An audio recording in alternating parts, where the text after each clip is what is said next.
Nous sommes à Abidjan. Nous sommes à Abidjan. Bonsoir mon frère. Bonsoir. On va prier.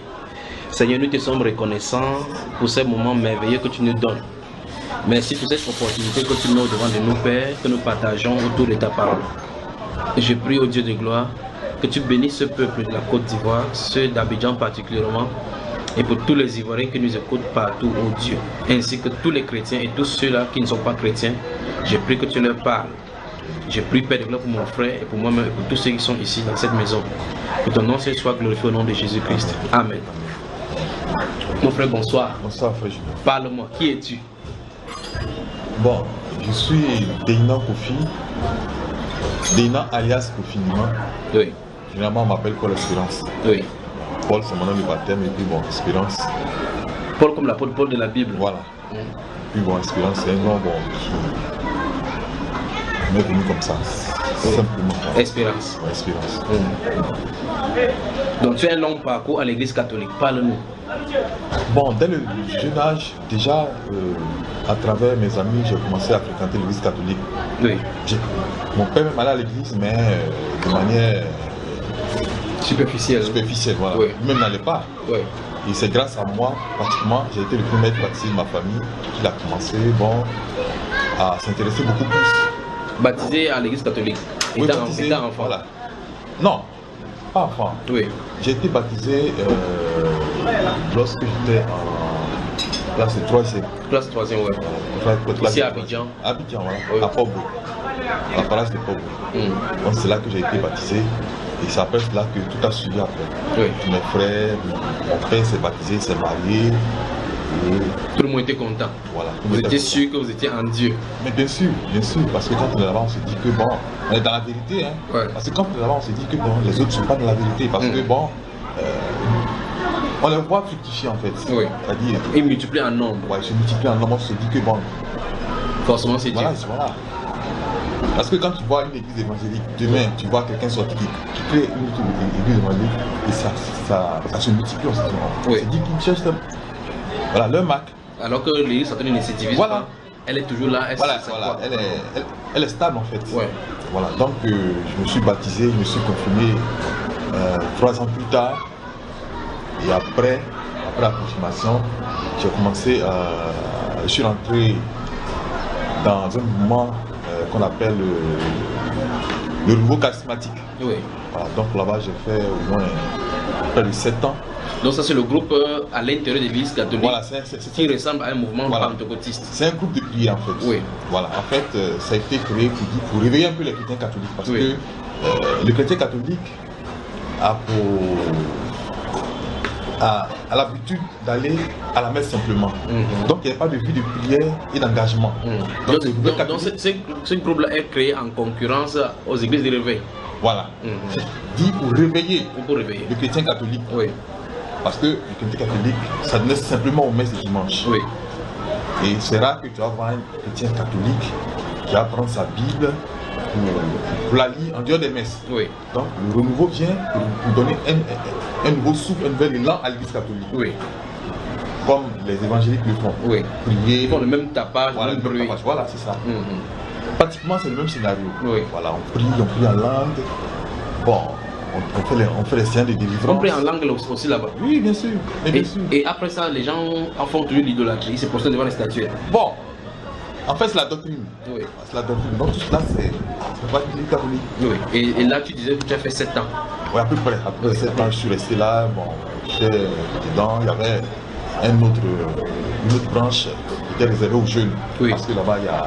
Puisque la jeunesse c'était la feuille de lance de l'église, donc il fallait beaucoup plus les entretenir pour que ils puissent être la flamme de demain. Voilà, donc j'étais aussi dans ce mouvement de jeunes là, où on disait aux jeunes, bon voilà, en tant que jeune, il fallait être exemplaire. On nous envoyait quelque part aux évangélisations et tout cela. Attends, vous allez aussi évangéliser? Oui, on allait évangéliser. Vous sortiez des fois un peu comme le témoin de Jéhovah. Et vous évangélisez quoi pour amener les gens à l'église catholique? Bien sûr. Qu'est-ce que vous leur disiez par exemple avant que tu continues le témoignage? Tu avais lu la Bible à ce moment-là? Tu avais lu au moins lu la Bible? Non. Vous avez des brochures? Non, pas des brochures. C'est-à-dire, comme je l'ai dit, il y avait tout à l'heure, on a, au niveau de l'Église catholique, bon, on a d'abord, au niveau catholique, on a un livret qui est confectionné depuis Rome, hein, qui dresse les prières du chrétien qui peut s'étendre sur 30 ans. 30 ans, c'est-à-dire aujourd'hui, par exemple, nous sommes aujourd'hui, on a la parole du jour, demain on a la parole de demain, et suite jusqu'à l'année termine, jusqu'à ce qu'on atteigne. Et que les chrétiens sont censés suivre ces carnivals-là, voilà, les chrétiens catholiques. Catholiques, c'est ça. Donc c'est les livrets qui déterminent, c'est les canaux qui déterminent. Ce sont les calendriers liturgiques. Voilà, calendrier liturgique. Voilà, qui peut. Moi j'avais un qui s'étendait jusqu'à l'an 2020, l'an 2022, ainsi de suite. Voilà. Mais au sein du nouveau charismatique, particulièrement, bon, comme on était un peu affilié, disons, on suivait un peu le chemin des pentecôtistes. Là par exemple, quand on va pour la prière, d'abord on commence par la louange. Vous faites vraiment des bruits comme les pentecôtistes? Oui, bien sûr, on commence par la louange. Ça c'est le chemin classique que je dresse. Il y a la louange. Après, on fait la demande de pardon pour demander au Seigneur de nous pardonner nos péchés. Et après cela, quand le Seigneur nous a pardonné, on fait appel à l'Esprit Saint qui puisse prendre le contrôle de ce qui se passe, qui nous inspire. Après la demande de l'Esprit Saint, la venue de l'Esprit Saint maintenant, on demande à l'Assemblée, est-ce que quelqu'un a ressenti une parole? Quand il y a 2 ou 3 paroles qui sont livrées, il y a un noyau qui fait le discernement, qui dit bon, c'est cette parole-là qu'on va prendre. Et à la suite de cela, bon, on fait un partage. Celui qui a quelque chose à dire par rapport à cette parole, il monte sur le pupitre, c'est-à-dire à l'hôtel là, voilà, pour faire une exhortation. À la suite de cela, il y a un membre parmi les responsables qu'on appelle noyau, qui prend la parole, qui fait le résumé, qui fait une exhortation. Après cela, s'il y a des informations à donner, bon, on lit les informations. Voilà, donc c'est un peu comme ça que fonctionnait le... Et là, tu étais dans ce groupe-là et tu sortais pour aller évangéliser? Oui, on avait des programmes de formation et d'évangélisation. Et parallèlement à cela, il faut dire que dans les quartiers, on avait des groupes de prière. Par exemple, dans un quartier, les quartiers ont plusieurs noms. Il y a le quartier de Koviato, il y a le quartier Britannie, c'est selon... Donc la diocèse découpe les zones, par zone. Non, c'est-à-dire le diocèse, c'est un peu plus grand. Dans le diocèse, par exemple, on a les paroisses. Voilà. Paroisse, c'est-à-dire c'est un quartier. Abidjan a 10 communes. Et dans chaque commune, on a une paroisse. Est-ce que vous voyez? Chaque commune, on a une paroisse. Bon, on peut avoir plusieurs paroisses selon la grandeur. Voilà. Par exemple, à Port-Boué, on a plusieurs églises. Plusieurs églises qu'on appelle paroisses. Réparties selon les autres. Voilà, pour regrouper le maximum de chrétiens. Parce que si on a une seule paroisse, il se pourrait que... Voilà. Donc, selon l'affluence géographique, on fait des paroisses. Et donc, à Port-Boué, par exemple, on a la paroisse centrale, c'est Port-Boué. Voilà. Moi j'étais à la paroisse centrale. Donc à la paroisse centrale où j'étais, qui occupait une certaine zone, on avait un découpage de quartier. Voilà. Donc juste pour rapprocher un peu les chrétiens par rapport à leurs zones. Donc il y avait la tribu Britannie, c'est-à-dire quand on a un quartier par exemple, on lui donne un nom. On a la tribu Britannie, on a la tribu Ephrata, on a la tribu Benjamin, et ainsi de suite. Donc c'est selon cette tribu-là que les chrétiens se regroupaient pour faire les regroupements de prière. Voilà. Donc chaque tribu désignait un jour pour se regrouper pour faire dans les paroisses. Voilà. Voilà, pour faire leur prière. Moi par exemple j'étais dans la tribu Britannie. Donc tous les chrétiens qui étaient dans la tribu Britannie se regroupaient un lundi pour faire leur prière. Et donc à la suite de la prière, par rapport au schéma que je viens de définir, le schéma de prière, bon, les chrétiens fonctionnaient. Mais les mercredis par exemple, les mercredis de 18h à 19h30, tous les chrétiens du quartier, la paroisse se regroupait, voilà, pour la prière d'ensemble. Donc c'est comme ça que cela fonctionnait. Voilà. Après, il y a le diocèse qui faisait des formations. Donc on regroupait les paroissiens de toutes les paroisses de la zone. Ceux qui les voient un peu habiles. Pardon? Ils regroupaient les paroissiens qui désirent, qui vont évacuer. Tout le monde, on regroupait tout le monde prenait une formation. Les responsables aussi, on les regroupe aussi pour une formation, c'est-à-dire les chefs d'élite. On les regroupe aussi pour une formation. Et donc, après cela, on choisissait parmi les putains qui étaient beaucoup plus éveillés, certains pour aller faire des formations. C'est ceux-là maintenant qui venaient pour les rendre, les partager aux autres. Et après cela, maintenant, quand on voit que le temps est un peu propice, on dit bon, on va aller faire une évangélisation. Donc, par rapport à cela, bon, on va dans les quartiers. Quand on trouve des personnes qui sont assises, des personnes qui passent, mais apôtres, on leur parle de Dieu. Et là, vous êtes sérieux, vous êtes comment je vais dire ça, vous êtes sûr que vous êtes dans la vérité et vous allez comme ça sauver des gens. Oui, mais bien sûr, puisque il est dit dans la Bible que Dieu veut sauver tout le monde. Donc, tout ce qu'on trouve musulmans comme chrétiens, bon. Vous partez leur dire qu'il faut venir à l'église. Quel est le thème de message par exemple? Vous vous regroupez, vous disiez que vous partiez comme ça. Ou qu'est-ce que vous disiez aux gens pour rencontrer? Quand on va avec eux, on leur dit d'abord qu'on les salue. Bonjour mon frère, comment Dieu t'aime. Est-ce que tu connais Christ? Certains disent oui, certains disent non, certains disent bon, il y a longtemps on va à l'église, il y a d'autres qui disent bon, nous on est dans telle église, dans telle église. Mais le message qu'on leur donnait, c'est que Christ les aimait et qu'il fallait qu'ils s'intéressent à Dieu. Voilà. Maintenant, pour ceux qui n'auraient pas d'église, bon, on les invitait à venir. Voilà. À l'église catholique.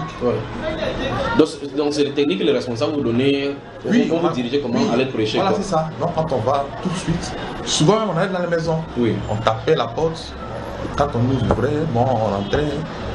On partait à deux, on partait toujours à deux. Donc on frappe à la porte, si on nous accueille, bonjour madame, nous sommes venus parler de Dieu. Si on entre, bon, on les aborde, bon voilà, nous sommes des chrétiens, nous sommes catholiques. Le Seigneur nous envoie en mission, nous sommes venus pour parler de Dieu. Est-ce que vous connaissez Dieu? Est-ce qu'à la maison ça va? Est-ce que vous priez? Bon, certains nous racontent leurs problèmes. Et en même temps, bon, on leur dit, bon voilà, c'est Dieu qui fait toutes choses, il faut donner votre vie à Dieu. Est-ce que vous avez une église? Vous partez? Oui, non. Si c'est non, bon voilà, nous avons la paroisse qui est là. Si vous avez besoin de prier, bon, venez voir nos responsables, surtout les prêtres. Voilà, ils vont donner des conseils. Bon, que puissiez, voilà, vous en sortir. Donc c'était le système que nous avons adopté. Et vous avez rencontré les oppositions des autres églises? Oui, bien sûr, bien sûr, bien sûr. Et les musulmans nous disaient carrément que non, on n'a pas besoin de voiture. Nous avons déjà Allah. Voilà, Allah, donc c'est pas la peine. On a rencontré aussi certaines dénominations, comme les témoins de Jéhovah, les évangéliques. Bon, voilà. Certains nous refusaient carrément. Vous ne connaissez pas Dieu, et puis c'est à nous que vous voulez. Vous voulez nous apprendre à connaître Dieu. Bon, voilà, donc il y avait du bon. C'est comme ça donc ton parcours dans ce mouvement-là. Là, c'est ça. C'est ça. Et puis ce mouvement avait aussi la particularité de parler en langue. Oui. Bon. Comment on parler en langue? Bon, en tout cas, moi j'ai pas une base. Moi je n'ai jamais parlé en langue et je n'ai jamais désiré même. Parce que je ne savais pas ce que c'est. Il parlait exactement comme les pentecôtistes. Oui, mais on entendait bien, bon, certains chantent, certains tu sentais même que c'était du faux quoi, c'était forcé. Parce que parler en langue c'était l'amour. Ce frère il parle en langue. Mais c'est bon, Dieu en lui. Parce que parler en langue était le signe que tu as le Saint-Esprit. Voilà, que tu as le Saint-Esprit, que tu es beaucoup habité. Et les prêtres aussi parlaient cela? Oh, les prêtres, à vrai dire, les prêtres n'aimaient pas trop le renouveau parce qu'ils disaient qu'on faisait trop de bruit. Oui, le renouveau là, qui l'a créé? Qui dirigeait ça là-dedans? C'était pas le prêtre qui était responsable de cela? Si, il y avait un prêtre qui coiffait. Oui, et lui, quand il entendait parler en langue, qu'est-ce qu'il faisait? Les prêtres même, c'est... Puisque ça a été accepté au sein Mais mon problème, c'est eux, est-ce qu'ils parlaient comme ça? Non, les prêtres... Mais ils entendent quand ils vous conduisent dans la prière, les gens parlent dans cette langue-là, ils ne dérangent pas, ils n'arrêtent pas. Bon, c'était se plaignait, parce que finalement, il y avait une exagération dans ce parler en langue là. Oui. Bon, les prêtres disaient rien. Certains se plaignaient pour le bruit qu'on faisait. Oui. Ben, je veux dire, c'était toléré quoi. Oui. C'était toléré. Ça dit qu'au niveau de l'Église catholique, il y a plein de choses qui sont tolérées. Oui. Pourquoi? Parce que c'est pour permettre à tout le monde de se retrouver. Oui. Donc, on ne peut pas parce qu'il y a plusieurs mouvements. Hein. Il y a les gens de Marie, il y a le nouveau charismatique, il y a les enfants de Padre Pio. Oui. Il y a pas d'une centaine de mouvements. Et là, vous regroupez là-dedans. Il y avait un tollé de bruit. Non, non, le nouveau frère, sa réunion à part. Voilà. Les gens de Marie font sa réunion à part. Mais je veux dire, le plus bruyant, c'était le nouveau charismatique. Il fait des bruits qu'on ne parle pas ici. Et là, les dimanches, quand il vient en paroisse, il se rassemble là-bas, il se trouve là-bas. Quand j'ai dit, ça c'est indépendamment du groupe maintenant à la paroisse. Les dimanches, quand il y a culte. Non, les dimanches quand il y a culte, ça se passe posément. Non, quand il y a culte, ça c'est le prêtre seul qui parle. Voilà. Et les gens qui sont dans différents groupes se trouvent là-bas. Oui, voilà. Personne ne peut plus. Donc le dimanche, c'est le regroupement de tous les mouvements. Là, il n'y a pas de bruit. Non, c'est le prêtre seul qui fait sa messe. Voilà, fait sa messe. Oui. Maintenant, en dehors de cela, il y a des jours où chaque mouvement se retrouve pour ses activités. Oui, après ces jours de mouvement-là, le dimanche, les membres de ces différents mouvements se retrouvent dans le même cadre. Voilà pour la messe. Voilà. Et personne ne dérange personne. Non, parce qu'à l'Église catholique, la plus grande des prières, elle dit que c'est la messe. C'est la messe. Parce que c'est là-bas que Dieu fait son sacrifice. C'est le sacrifice. Voilà, c'est le sacrifice. Donc tout le monde se retrouve pour la messe. C'est la plus. Et là, il n'y a pas un dérapage de prières en langue. Non, il n'y a pas. C'est le prêtre seul qui dirige du début jusqu'à la fin. Donc il est le seul maître à bord. Voilà. Et donc, dans cette réunion charismatique, tu as fait à peu près 7 ans. Explique-nous, et pourquoi tu es sorti de là? Qu'est-ce qui est arrivé? Disons c'est le train-train quotidien quoi. C'est les mêmes choses. En fait, quand on est dans la vie, il faut que tu sens que ça avance, ça change. Il y avait tellement de palabres, il y avait tellement de problèmes comment on appelle ça, d'adultère. Parce que tu entends, oui, de péché. Tu entends qu'il y a l'un des responsables qui a cherché la femme de quelqu'un, tu entends qu'il y a un frère qui a dépouillé la femme de l'autre. Et il prie en langue là. Bon, oui, en langue. En fait, je sentais que on allait à l'église, mais on allait beaucoup plus pour faire de bruit. Mais quand tu regardes la vie des chrétiens, ça ne suivait pas. Celui-même qui fait plus de bruit dans le groupe de prière, c'est celui-même qui est exposé au scandale. Voilà, donc il n'y avait vraiment pas de modèle. Il n'y avait vraiment pas de modèle. Bon, après ça, quand je suis sorti de ce groupe, je me suis engagé à la donc c'est à cause de cela que tu sors du groupe charismatique, de renouveau charismatique. Voilà, à cause de cela. Après cela, je me suis engagé à la catéchèse. Oui. Parce que j'étais toujours à la recherche de Dieu. Oui.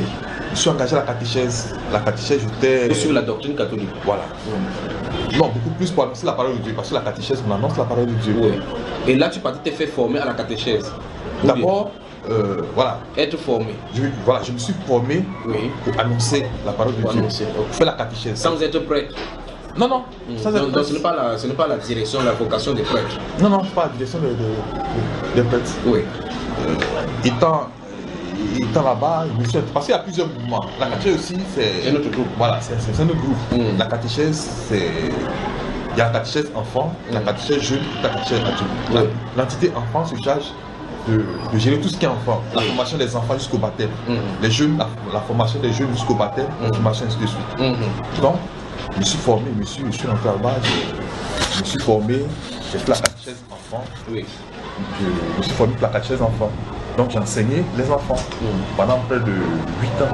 8 ans à peu près. Oui. Vous allez, on vous apprend les techniques, la formation.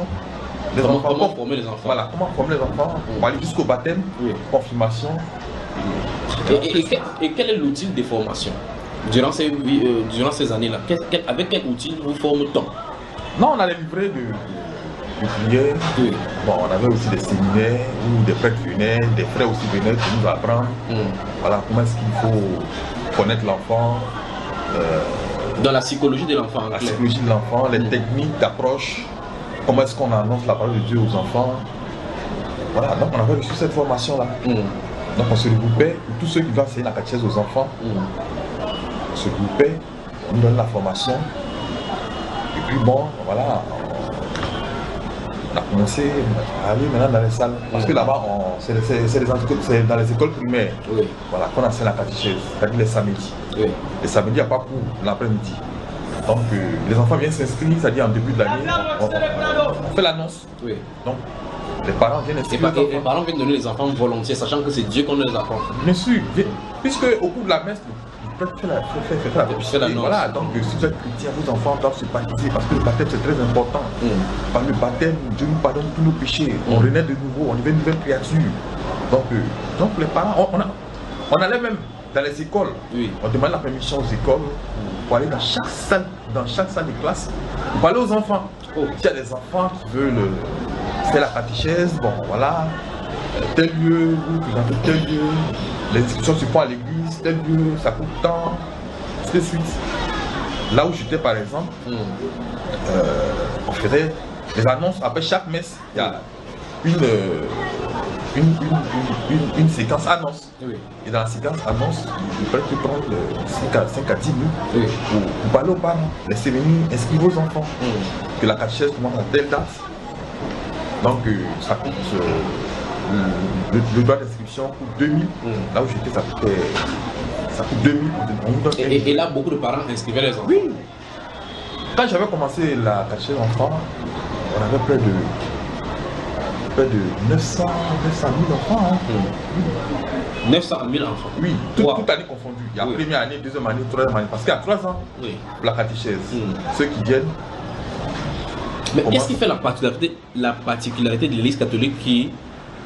Et maintenant, on va toucher cet aspect-là, malgré qu'elle enseigne la fausseté dans tout son ensemble, les gens continuent à y aller. Qu'est-ce qui fait? Parce que tu parles de 800 à 1000 enfants.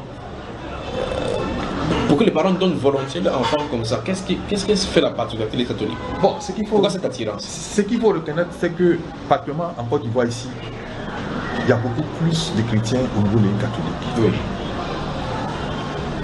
Parce que le champ, je trouve que le champ est ouvert. Il n'y a pas trop de conditions, il n'y a pas trop de...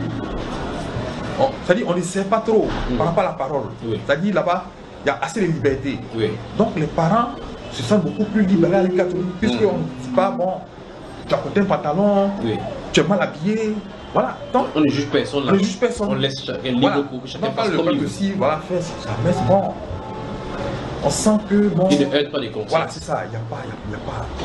On dit qu'il faut laisser les gens faire. Voilà. Ils sont libres. Ils sont libres, voilà. Quand ils vont prendre conscience, bon.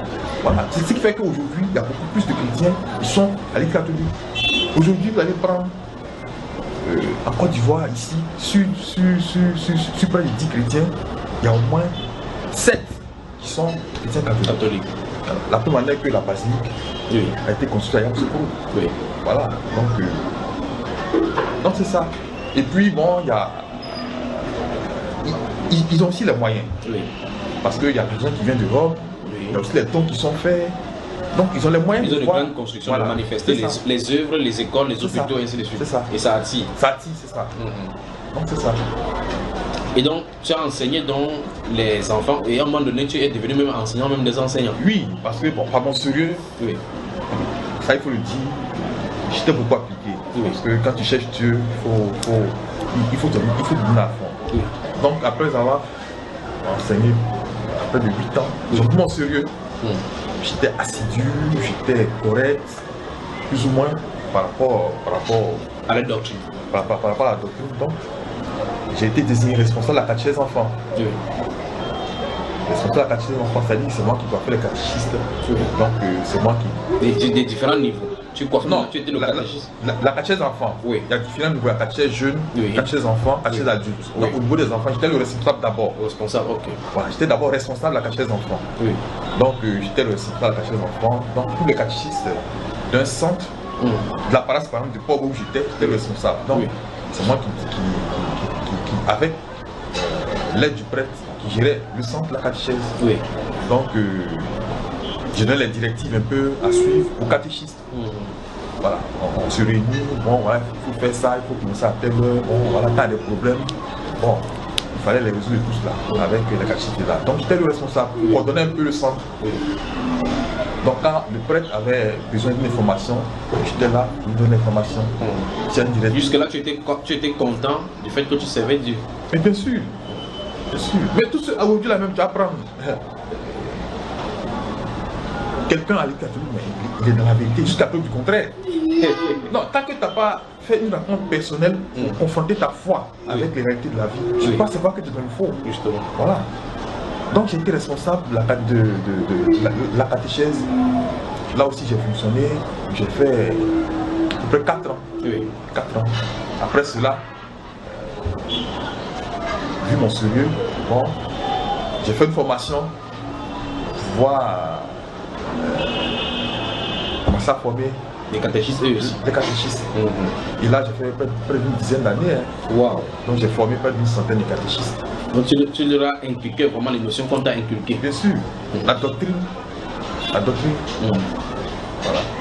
Pendant 10 années. Oui, 10 années. Donc, c'est-à-dire, pendant que la catéchèse se fait, oui, dans les différentes salles, parce que quand on annonce l'inscription des parents qui viennent donner leurs enfants pour la catéchèse, on annonce aussi pour les candidats. Voilà, pour les candidats. Est-ce qu'il y a des parents, est-ce qu'il y a des jeunes, il y a des personnes qui voudraient s'intéresser à l'enseignement de la catéchèse?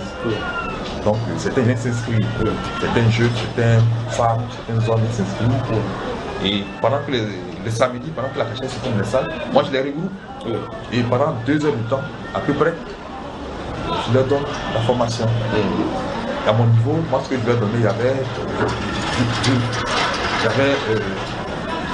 il y avait 3 phases de formation. La première phase, la formation spirituelle. Donc tu formais spirituellement. Voilà, la formation spirituelle. Oui. Première phase. La première phase, c'est d'abord ta vie spirituelle. Tu dois être un exemple. Oui. Et il y avait un passage que j'aimais prendre, c'est le passage de comment on appelle ça, où Jésus était dans une salle. Oui. Dans un lieu hermétiquement fermé, et il y a 4 hommes qui ont pris, qu'on appelle ça, un malade, oui, on veut le quoi. Voilà. Par le haut. Non, c'était de Marc. Voilà, c'était mon test d'appui. Oui. C'était mon test d'appui. Et c'était simple, pourquoi? Parce que le malade qu'on apporte à Jésus, c'était dans les enfants. Oui. Quelqu'un qui a le problème, parce que les enfants comprennent, il y a plein qui sont dans les difficultés, tout ça. Oui. Donc ils sont tous malades, nous sommes tous malades. Oui. Quand on ne connaît pas qu'on est tous malades, donc on cherche la guérison. Oui. Donc, tous ces enfants qui viennent là, chacun vient son problème. Et les porteurs sont des catéchistes. Oui. Qui sont censés les emmener vers Jésus. Voilà. Donc, il faut user de tout ce qu'il y a comme moyen. Voilà, c'est ça. Parce que les catéchistes aussi, ils ont un emploi du temps. Certains commencent la catéchèse mais ne finissent pas à cause des problèmes, à cause de leur temps, à cause des difficultés qui peuvent monter au travail, tout cela. Donc, il faut aller jusqu'au bout, au bout de sa mission. Oui. Donc, faire en sorte que les problèmes ne fassent pas défaut par rapport à la mission à laquelle on s'est engagé. Voilà. Donc, user de tactiques, de moyens pour faire en sorte que les enfants puissent rencontrer Jésus. Puisque pouvoir atteindre Jésus, il y a eu des exemples. Voilà, il faut aller jusqu'au bout. Tu as des difficultés, fais toutes les affronter. Bon, toi-même qui l'as enseigné comme ça, tu avais rencontré Jésus. Mais tu parlais aussi. Non mais bien sûr, moi je suis... Puisque c'était la catéchiste qui dit comme ça. Voilà, donc... Et ce test d'appui là, c'est moi, c'est venu de moi-même. Oui. Puisque bon, il fallait faire la formation, donc moi j'ai trouvé bon qu'il fallait trouver une technique pour parler. Voilà, donc il y avait la formation spirituelle. Après la formation spirituelle, il y a la formation, on appelle ça, la technique d'approche. Oui. Pour pouvoir donner la catéchèse. Oui. Comment faire pour pouvoir dispenser. Voilà, dispenser le cours de la catéchèse. Voilà. Et à cela, on avait un livret. Un livret que les enfants payaient. Oui. C'est-à-dire c'est le livret d'études, comme le livre des sciences, de géographie et tout cela. Oui. Voilà. Donc il y avait des questions-réponses qu'il fallait remplir. Oui. Donc il y avait un test d'appui. Quand ils prennent, le test, ils lisent, et après cela, on pose des questions. Oui. Après ça, on pose des questions, maintenant les enfants remplissent. Voilà.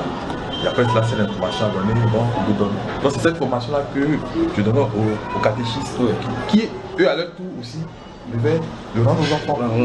Voilà. Donc c'est un peu cela. Donc j'ai fait cela pendant une dizaine d'années. Et là, jusque-là, les responsables de la paroisse ont vu encore ton sérieux. Oui, bien sûr, bien sûr. Bien sûr, donc j'ai formé près d'une centaine de cachets, comme je l'ai dit. Donc certains ont tenu, d'autres n'ont pas tenu.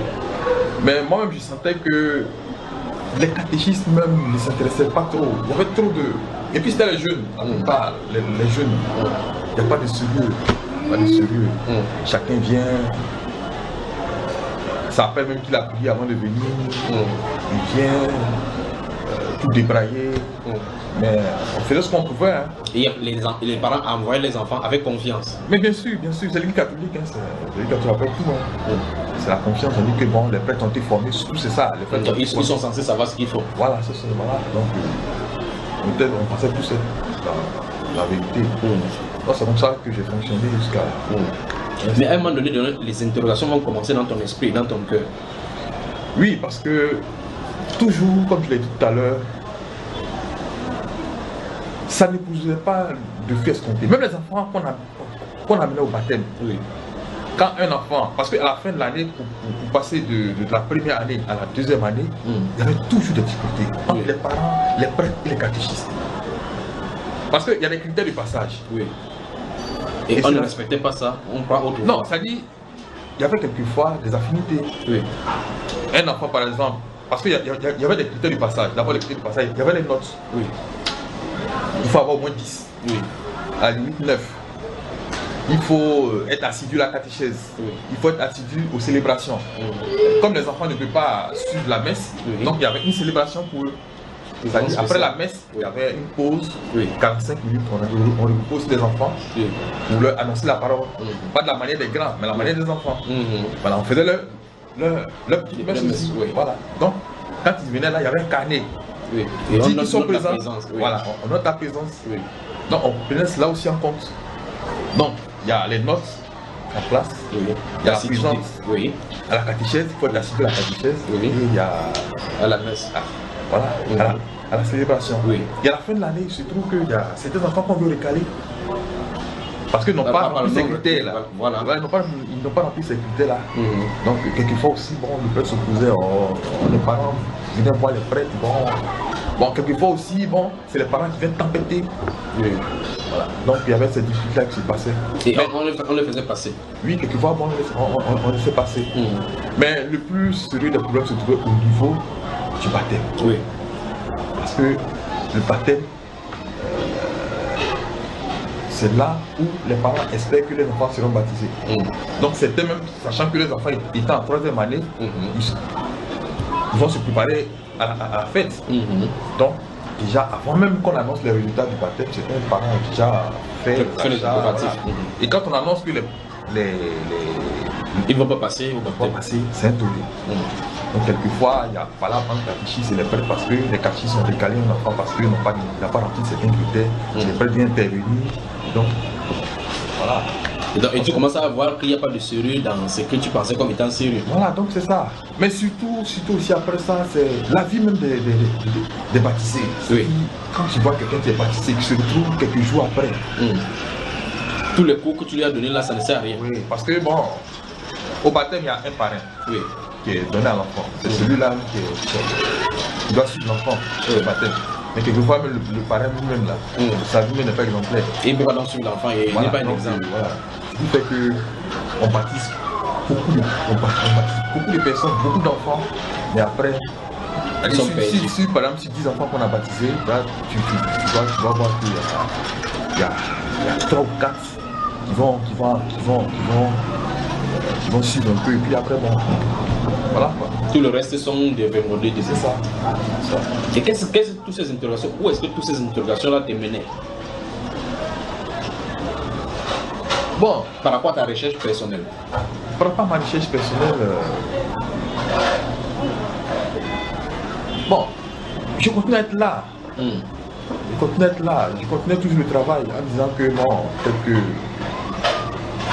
ça va aller. Oui, et tu penses que tu as de faire ton travail. Oui, c'est le travail que je fais. Et invité apostrophe, pendant que tu es, est-ce qu'autour de toi tu ne vois pas des pentecôtistes, des évangéliques et au-delà des musulmans, et tu penses qu'eux ils sont comment? Les protestants, tu ne rencontres pas des gens comme ça? Si, mais ils sont autour de nous chaque jour. Mais on s'est dit que là où on est dans la vérité. C'est eux qui sont perdus. Voilà, ils sont perdus. Oui. Et vous priez même qu'ils reviennent à la maison? Oui, bien sûr. Bien sûr. Il y a certains catholiques qui par la suite sortent, qui disent que non, ils ne se retrouvent pas. Par exemple, quand tu as un sérieux problème à l'Église catholique, oui. Tu as un sérieux problème quand tu vas avoir un responsable, tu as besoin de délivrance, bien tu as un sérieux problème spirituel. Non, tu n'as pas de réponse, hein. Tu n'as pas de réponse. Bon, et donc là, les églises pentecôtistes évangéliques proposent donc ces solutions. Voilà, ces solutions, c'est ça. Donc, beaucoup de vies. Parce qu'ils ont des problèmes spirituels sérieux. Il y a d'autres même qui font des rêves et vont expliquer, oh, les rêves que vous faites là, bon. Mais pour mon rêve, ça va passer. Ça va passer, ça va passer. Souvent même, tu vas voir certains prêtres, eux-mêmes, ils ne croient même pas au démon. Oui, les prêtres. Tu es là, tu vis des problèmes sérieux. Tu as eu des cas comme ça, vous avez vu des cas comme ça? Oui, on a vu des cas, bon. C'est le cas qu'on appelle ça, d'un ami, par exemple, qui avait des attaques. Oui. Il allait voir un prêtre, il a dit, il faut prier, ça va, il faut jeûner, bon, comme ça. Lui-même, il n'a pas cette capacité-là, de pouvoir faire la délivrance. Mais qu'est-ce qu'il peut dire de plus? Rien. Voilà. Mais par contre, il y a au sein de l'Église catholique des prêtres exorcistes. Oui. Mais ceux-là, ils sont combien? Et c'est au cours des grandes réunions de prière que bon, dans la foule, bon, il y a souvent des personnes qu'on désigne, qu'on délivre par-ci, qu'on délivre par-là. Voilà. Je veux dire, comme nous sommes un grand nombre, il n'y a pas de suivi particulier. Donc c'est en cela qu'il y a eu plein de mouvements qui ont été créés pour essayer de concentrer un peu les gens à un niveau un peu maîtrisable. Allez, au niveau du niveau, il y a le grand groupe et puis il y a le groupe du quartier. Donc ceux qui sont dans les quartiers qui n'arrivent pas à se retrouver dans les grands groupes, voilà, peuvent se retrouver peut-être dans un mouvement du niveau dans le quartier. Et donc ils se retrouvent dans la région de Mali. Mais comment un prêtre, après peut-être 12 ans d'études, ne parvient pas à croire aux démons alors que la Bible parle des démons? Comment? Mais là aussi c'est une question. Pas tous, hein, mais il y a certains par exemple. Qui ne croient pas ces choses. Quand il y a un cas par exemple de délivrance qu'on doit faire, c'est là que tu vas avoir un prêtre s'engager dans ce domaine. Peut-être tu vas te dire, bon, il faut aller voir un prêtre exorciste, mais la plupart ne s'adonnent pas à ces gens d'exorcistes. Ils s'attellent seulement à faire leur messe. Leur messe, bon, voilà, s'il y a des retraites, les retraites, c'est aussi des moments où les gens se retrouvent. C'est-à-dire des thèmes qui sont en fait, ça veut dire qu'il est là pour le débat philosophique, pour dispenser les choses philosophiques, tout simplement. Ah bon, par rapport à ce qu'ils ont appris voilà, au séminaire. Voilà. C'est un peu ça. Comment c'est d'arrêter donc ton parcours comme formateur des catéchistes à l'église catholique ici à Port-Boué? Bon, à vrai dire, quand tu dis dans un mouvement pas fini, tu commences par te lasser. Voilà, donc c'est un peu cela. Donc, la monotonie. Voilà, la monotonie. Donc, j'ai fait pratiquement 10 années. Ça a considéré que, bon, je n'étais plus à Port-Boué. J'ai quitté la maison familiale et puis bon, je me suis retrouvé chez moi. Parce que j'avais commencé à travailler, j'étais à Air Afrique. Donc j'ai plus une maison. Donc il fallait maintenant quitter ma maison, mon logement, aller jusqu'à l'autre côté pour faire l'enseignement. C'était un peu difficile. Là, toi, tu as commencé à expérimenter ce que les autres expérimentaient. Tu pourrais peut être assidu. Voilà, donc je me suis retiré. Puisque moi-même, ma vie même n'avançait pas. Oui. Ça n'avançait pas. Donc, je me suis retiré. Donc, je n'allais plus. Je suis resté à la maison. Qu'est-ce que la paroisse a fait pour te ramener, pour te concentrer là-dessus? Ils n'ont pas fait entreprise de faire quoi que ce soit? Non, puisque bon, il y avait, je ne suis pas seul, hein, puisqu'il y avait les collaborateurs. Oui. Donc s'il y a un qui manque, déjà bon, on forme l'autre, oui. Voilà, l'autre prend la place. Oui. C'est comme ça que bon, je me suis retiré de l'autre côté. Et puis bon, il faut dire qu'aussi, je n'avais plus assez de temps. Oui. Puisque à Air Afrique, bon, il y a beaucoup de travail à faire. Donc, voilà, donc c'est comme ça que je me suis arrêté. Mais étant retiré de là à cause de tes occupations séculières, il y a toujours le catéchisme à l'intérieur, donc tu connaissais par cœur ce qu'on fait à l'Église catholique. Oui, bien sûr, bien sûr. Bon, pratiquement, c'est la même chose. Oui. C'est la même chose.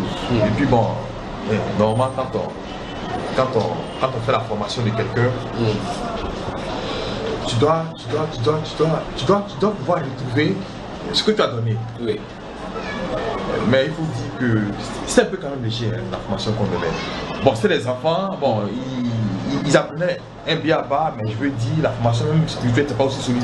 On vient, on lit la parole de Dieu, quelques uns entendus, bon voilà, on explique, bon, on remplit le cahier, et puis bon, voilà, il rentre à la maison. On les a pas appris les prières ordinaires, là, je vous salue Marie, notre Père, je crois en Dieu, bon, voilà, parce qu'il fallait connaître, voilà au baptême. Maintenant, avant le baptême, il y avait, on décide peut-être un jour de formation de retraite pour les enfants. Puis bon, voilà, ils vont au baptême. Mais il faut dire qu'il y a plein qui vont avec plein de possessions, hein, parce que à peine tu as délivré qu'on baptise quelqu'un qui va reprendre encore ce qu'il est en train de vivre. Vraiment, c'était ça quoi. Donc quand je voyais tout ça, il y avait plein d'interrogations, même les catéchistes. Donc c'est que le catéchisme catholique dit que le baptême dont on forme les enfants pour que les enfants ne pas subir, doit les faire naître de nouveau, se trouve être dans le mensonge, puisqu'ils continuent en plein encore dans l'ancienne vie. Oui, ça c'est clair. Parce que ça ne suit pas en fait. Oui. La parole de Dieu dit, quand on apprend Dieu, il vient de création. Oui. Mais là, c'est pas vrai. À tous les niveaux, catéchèse enfants, catéchèse jeunes. C'est une anecdote. J'étais aussi responsable d'un groupe de prière là. On priait chez une sœur là. On avait baptisé une dame. On l'avait baptisé. Et quand on baptise, on a un uniforme qu'on fait pour tous les baptisés. Donc, dans les cheveux, il y a toujours des traces de. Oui. Des choses qu'on a tracées pour voilà, blanc, voilà, bien joli, pour dire que bon, voilà. Et comme les mariés, comme les mariés là. Donc, elle était dans sa tenue. Oui. Donc, elle a fait son baptême. Elle a fait ça quand le samedi, hein, samedi même dimanche là. Et la dame, elle était sur un étage. Et en dessous de son étage, elle avait un hôtel qui est là. Oui. Son étage, pendant qu'elle regarde là-bas, elle voit une baptisée qui sort de l'hôtel. Oui. Son compagnon l'a précédé. Et quand ils ont fini de faire ce qu'ils devaient faire, son compagnon est sorti. Et après, la dame. Après le baptême. Après le baptême. C'était pour célébrer le baptême. C'est ça, disons que c'était vraiment superficiel.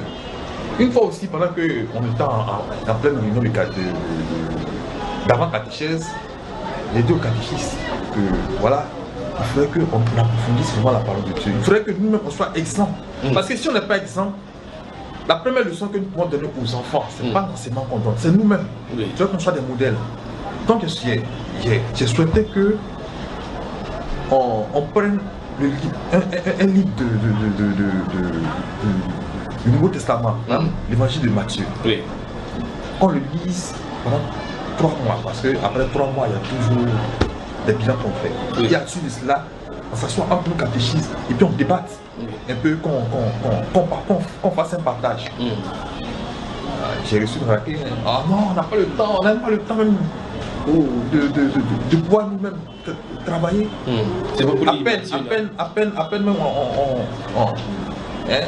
on s'en sort maintenant à suivre les choses. Les enfants à catéchèse. Tu nous donnes encore le devoir pour prendre le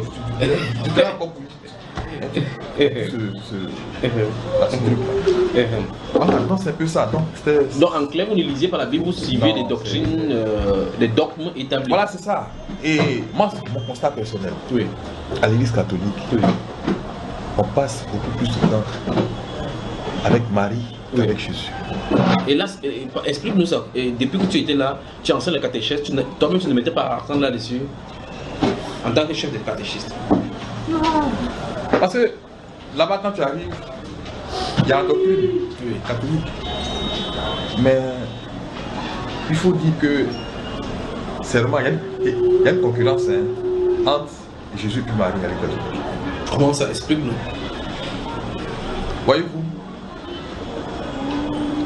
chacun doit avoir son chapelet à l'église catholique. Oui. Parce qu'on dit Marie, c'est la mère de Dieu. Oui. La mère de Jésus. Oui.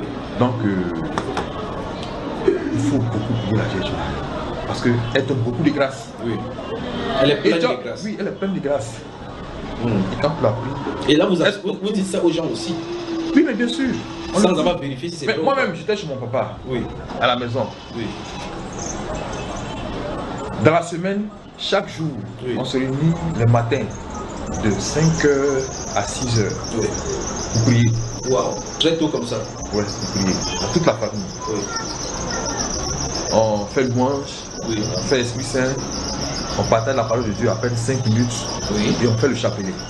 Et le reste, le chapelet? Le chapelet, chaque jour. Le lundi, on fait le rosaire. Le rosaire, c'est 4 fois le chapelet. Wow. Le chapelet fait 50 grains.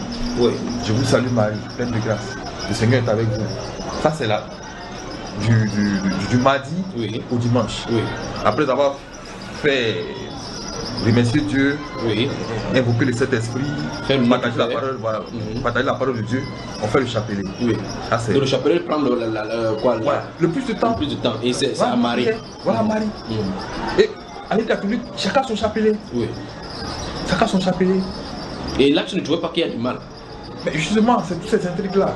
Aujourd'hui, c'est le constat que je fais. Toutes les prières qui sont faites, même au niveau catholique et charismatique, il n'y a pas un instant il n'y a pas une prière qu'on va faire sans que la Vierge Marie ne soit invoquée. Bon, parlons des niveaux charismatiques. Tu m'as dit tout à l'heure qu'il parle en langue. Oui, il parle en langue, oui. Et il prie Marie. Bien sûr, mais c'est un groupe catholique après tout. Voilà. Et la Bible interdit ce style de choses. La Bible interdit clairement cela, que la prière doit être dirigée seulement à Dieu par le Seigneur Jésus. Oui, oui. Maintenant, est-ce que c'est le Saint-Esprit qui bavardait là-bas en langue là? Est-ce le Saint-Esprit? Bon, jusqu'à peu du contraire, même aujourd'hui même, si vous allez assister à une prière de renouveau, il y a toujours les prières en langue. Oui. Le parler en langue. Oui. Est-ce que c'est le Saint-Esprit alors? Est-ce que le Saint-Esprit peut venir parler en faveur de Marie ou bien prier Marie? Le Saint-Esprit ferait cela? C'est ce que nous avons toujours cru, jusqu'à peu du contraire. C'est ce qu'on a toujours cru jusqu'à peu du contraire. Et les gens nous sommes maintenus dans les faussetés comme ça. Bon, voilà. Jusqu'à peu du contraire, on est dans la vérité. Donc voilà, tu ne peux pas savoir que à quel moment donc la vérité a commencé à surgir dans ton cœur? Même rien n'avance dans ma vie. Rien n'avance. Oui. J'ai été après la maîtrise en sciences économiques. Oui. Mon papa par l'intermédiaire d'un ambassadeur, c'était pratiquement l'un de ses grands frères du village, m'a envoyé à voir le directeur Côte d'Ivoire de PricewaterhouseCoopers. J'allais le voir, on a bavardé. Après cela, j'ai été envoyé à Air Afrique pour la liquidation. Oui. J'ai passé pratiquement 10 ans à Air Afrique sans bouger d'un minute. C'est-à-dire sans avoir rien sans avancer.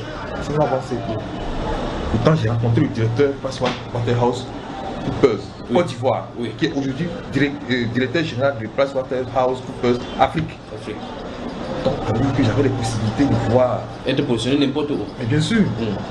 Et je suis resté avec l'auditeur, puisque je voulais être auditeur.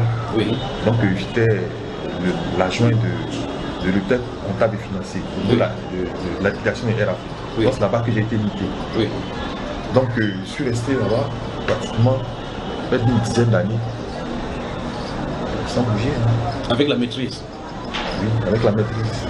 Je n'ai pas été promu, je suis resté là en tant qu'assistant pour la liquidation. Après cela, la liquidation est finie. Je suis resté sur les carreaux. Après cela, j'ai eu un autre boulot en tant que, on appelle ça, responsable des moyens généraux dans une entreprise de choses, qu'on appelle ça. C'était net. Oui. Là-bas aussi, je suis resté là pratiquement 3 ans. L'entreprise a fermé. Donc pratiquement, En temps, tu es catéchiste. Et en temps, tu... non, c'est quand j'ai commencé... Afrique, pas Air Afrique. Bon, Air Afrique, ça avait déjà commencé à me prendre du temps. Oui. Ça a coïncidé avec l'arrêt de la liquidation. Oui. Pas l'arrêt total. Ça a été réduit. Oui. La liquidation a été réduite à un personnel qui devait... un petit noyau. Voilà, un petit noyau. Donc moi, je ne faisais plus partie. Oui. Donc je suis resté sous les carreaux. Après cela, j'ai eu un autre boulot où j'étais responsable des moyens généraux à Skynet. C'est une entreprise qui venait de commencer, qui voulait vulgariser l'Internet. Oui. Voilà, donc j'étais là-bas. Là-bas aussi, l'entreprise a fermé. Oui. Donc il m'avait dit non. Moi, je sentais que ça n'allait pas. Bon, je priais, mais... Et là, tu priais Marie. Tu fais les bien rosaires. sûr. Dans la maison, tu rentrais comme ça, là, tu fais ce que tu savais faire. Mais puisque j'ai été dans le niveau charismatique, oui. Je savais comment on priait. Oui. Je savais comment on priait. Parallèlement à cela, j'avais un groupe de prière aussi. J'étais le receveur de ce groupe de prière là. Voilà. J'avais coopté certains catéchistes. J'ai dit que parce que là-bas, il n'y avait pas suffisamment de vues de prière. Oui. Donc, voilà, et puis on priait comme les apôtres. Donc on se réunissait pratiquement une fois dans le mois. Oui. On faisait des veilles de prière. Oui. Et là, on faisait des Ave Maria. Des Ave Maria. On faisait 1000 Ave Maria de 22h jusqu'au petit matin. Vous passez le temps à dire Ave Maria. Oui, je vous salue Marie une fois. C'est ça que vous faisiez. Entrecoupé de moments de chant, oui. De prière, de lecture, de la parole de Dieu. Voilà. Donc, vous êtes résistant hein, pour répéter la même chose pendant comme ça 1000. En fait, ces 1000 Ave Maria là, pour nous, oui. Moi, pratiquement qui était responsable, on a mis ce groupe là pour pouvoir se fortifier de la prière. Oui, comme ça, vous pourrez être bénéfique pour les autres aussi. Voilà. Donc on intercédait beaucoup oui. pour les autres. Oui. On priait pour les cas de maladie, on priait on appelle ça pour les autorités, comme, comme la Bible disait, oui. On priait pour les autorités, on priait pour les problèmes qu'on rencontrait un peu dans la vie. On priait pour les autres. Oui, mais dans ce livre de 1 Timothée au chapitre 2, où on demande de prier, le chapitre 2, verset 1, à partir du verset 1, la Bible déclare avant toute chose qu'on élève de prier aux autorités. Le verset 4 et 5 disent qu'il n'y a qu'un seul médiateur entre Dieu et les hommes, Jésus. Pourquoi vous priez pour les autorités et vous n'utilisez pas le médiateur qui a été mis au devant des hommes? Mais on a fait croire que Marie, c'est la mère. Oui. Une mère, elle écoute son fils. Mais il n'y a aucun verset biblique qui dit ça, qu'il faut prier, qu'il faut la prier ou bien qu'il faut passer par Marie pour demander quoi que ce soit à Jésus. Mais comment vous faisiez ça? Mon frère, quand tu vois certains qui ont prié Marie, oui. Peut-être qu'ils ont eu peut-être des bénédictions, soi-disant bénédictions. Oui. Leurs problèmes ont été exaucés. Oui. Tu n'as pas. Parce que dans chaque église, dans chaque paroisse, vous allez, il y a des croix qui sont dressées. Oui. Il y a des croix qui sont dressées. Des croix où... Il y a un groupe spécialement qui est dévoué à la Vierge, c'est la Légion de Marie. La Légion de Marie. Donc chaque chrétien avait adopté, même au niveau de la catéchèse enfants, oui. On exigeait les enfants d'avoir des chapelets. Donc à la base déjà, les enfants avaient adopté Marie. Oui. Donc finalement, petit à petit, on enlève, en fait, vous annoncez aux gens de connaître Dieu, mais en fait, on oriente les gens vers Marie. Mais bien sûr, voilà pourquoi il a dit que, avec catholique, je pense qu'on prie beaucoup plus la Vierge Marie. Parce qu'on passe plus de temps à dire je vous salue Marie, car il lit la parole de Dieu. Voilà. Voilà. Et quelle est la conséquence de cela, de cet acte-là? Le fait d'éloigner la parole de Dieu vers les gens, éloigner et par conséquent Jésus et par conséquent Dieu, s'adresser à Marie. Quelle est la conséquence dans la vie de cette personne-là, sur le plan physique et même spirituel?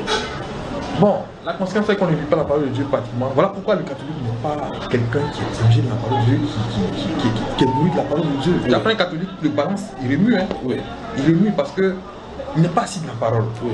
Et j'ai aimé une fois une inscription sur un mur, on dit la puissance de Dieu se trouve dans sa parole. Oui. Et ça marque mon esprit. Effectivement. Donc tu passais quelque part et tu as vu ça quelque part? Oui, c'est écrit sur un mur, la puissance de Dieu se trouve dans sa parole. Oui. Voilà. Donc voilà, c'est ça. Donc, et là, ça t'a poussé dans la parole. Tu as commencé à chercher dans la parole. Oui, voilà, j'ai commencé. Et par rapport à ça aussi, puisque je ne me retrouvais pas à la maison là où j'étais, j'ai fait des veilles de prière. Bah, et avec les 1000 Ave Maria, donc j'ai fait des neuvaines. Oui, jusque là, rien ne change. Rien ne change. J'avais même des couches de nuit. C'est par rapport à cela que ça n'a pas duré que j'ai rencontré ma femme, donc j'étais avec elle. Elle a tout moi, elle me tenaillait, mais toi même, ça te perturbe. Elle dit, mais toi, Enfin, on se chamait à tout moment. Oui. Parce que tu disais que oui, j'étais perdu, oui, mais je passe mon temps à faire du n'importe quoi. Oui. Que bon, je ne t'ai pas sauvé. Il dit, bon, c'est pas grave. Toi même l'habitude de tes débuts évangéliques, attends, comment tu changes. Donc elle aussi, elle vivait voilà, des événements, oui. Voilà, elle traversait des moments difficiles. Donc c'était pas un exemple. Oui. Puisque toi-même tu n'avances pas, ta vie n'avance pas, pas besoin de voilà. Et puis il faut dire aussi, quand je regardais un peu les églises évangéliques, c'était toujours les mêmes choses. Oui. Les gens vont, il n'y a pas de solution. Oui. J'ai même fréquenté, par l'intermédiaire de ma femme, oui. Les églises évangéliques. Oui. Pour essayer de voir s'il y a une solution là-bas. Oui. Mais on est allés nous deux. Oui. Ça n'avance pas. Chef catéchiste et ancien église évangélique. Oui. On est allé même chez un qu'on appelle prophète. Il est même venu ici, chez sa soeur, dont la femme est malade, mais il n'a pas pu tenir. Oui. Voilà. Ils sont allés là-bas, on a prié, mais à tout moment, c'est Dieu qui parle. Oui. Paul, Dieu te dit, il faut payer ta dîme. Tu vas voir, si tu payes ta dîme, tu vas voir que ça va avancer. Et là, mais quand on disait ça, même moi-même, je ne sentais pas ça. Que c'est pas Dieu. Voilà, il m'a vu une fois, ah, je sens que tu dois voyager dans les États-Unis. Et moi, je me sentais même intérieurement que voyager là, c'était pas de mon cœur. Ah oui. Il dit, tu vas voyager, il faut prier. Il m'a même délivré. Ah. J'ai jeûné 7 jours de suite. Par la suite de cela, on a fait une prière de délivrance. Mais il n'y a rien. Il dit, mais délivrance là, on fait encore. Et lui, il peut délivrer 2 fois, 3 fois. Même là-bas où il est là, même, il fait des délivrances, il a même son pasteur en seconde. Lui, à chaque culte, on prie sur lui. Son pasteur en seconde? Oui, on prie sur lui. Bon, donc il n'avait vraiment pas de repère. Et là, tu vois que tu as problème en tant que catéchiste, tu vas voir le pasteur, eux-mêmes ils ont le problème. Voilà. Tu vas chez l'église évangélique, il y a problème. Et là, avec 1000 Ave Maria, tu finis 1000 Ave Maria, tu te couches, il y a couche de nuit. J'ai fait une veille de 1000 Ave Maria, ça dit 9 jours de suite. Oui. Veille de prière. Oui. De 1000 Ave Maria lundi, 1000 Ave Maria mardi, jusqu'à 9 jours. Ça fait 9000 Ave Maria. Oui. Parce que il n'y a personne. Et Marie qui dénue le nez n'a pas pu dénouer le nez. Rien. Voilà, donc ça coïncidait avec l'accident que j'ai eu. Oui. Moi je vous dis merci parce que j'ai senti que j'ai été soutenu après l'accident. Oui. Demandé à ma femme. Oui. Puisque je ne travaillais plus, donc je me suis orienté maintenant dans le transport. Oui. Mais je vous dis que je suis parmi l'un des rares chauffeurs que tu assistes. Oui. Tu assistes.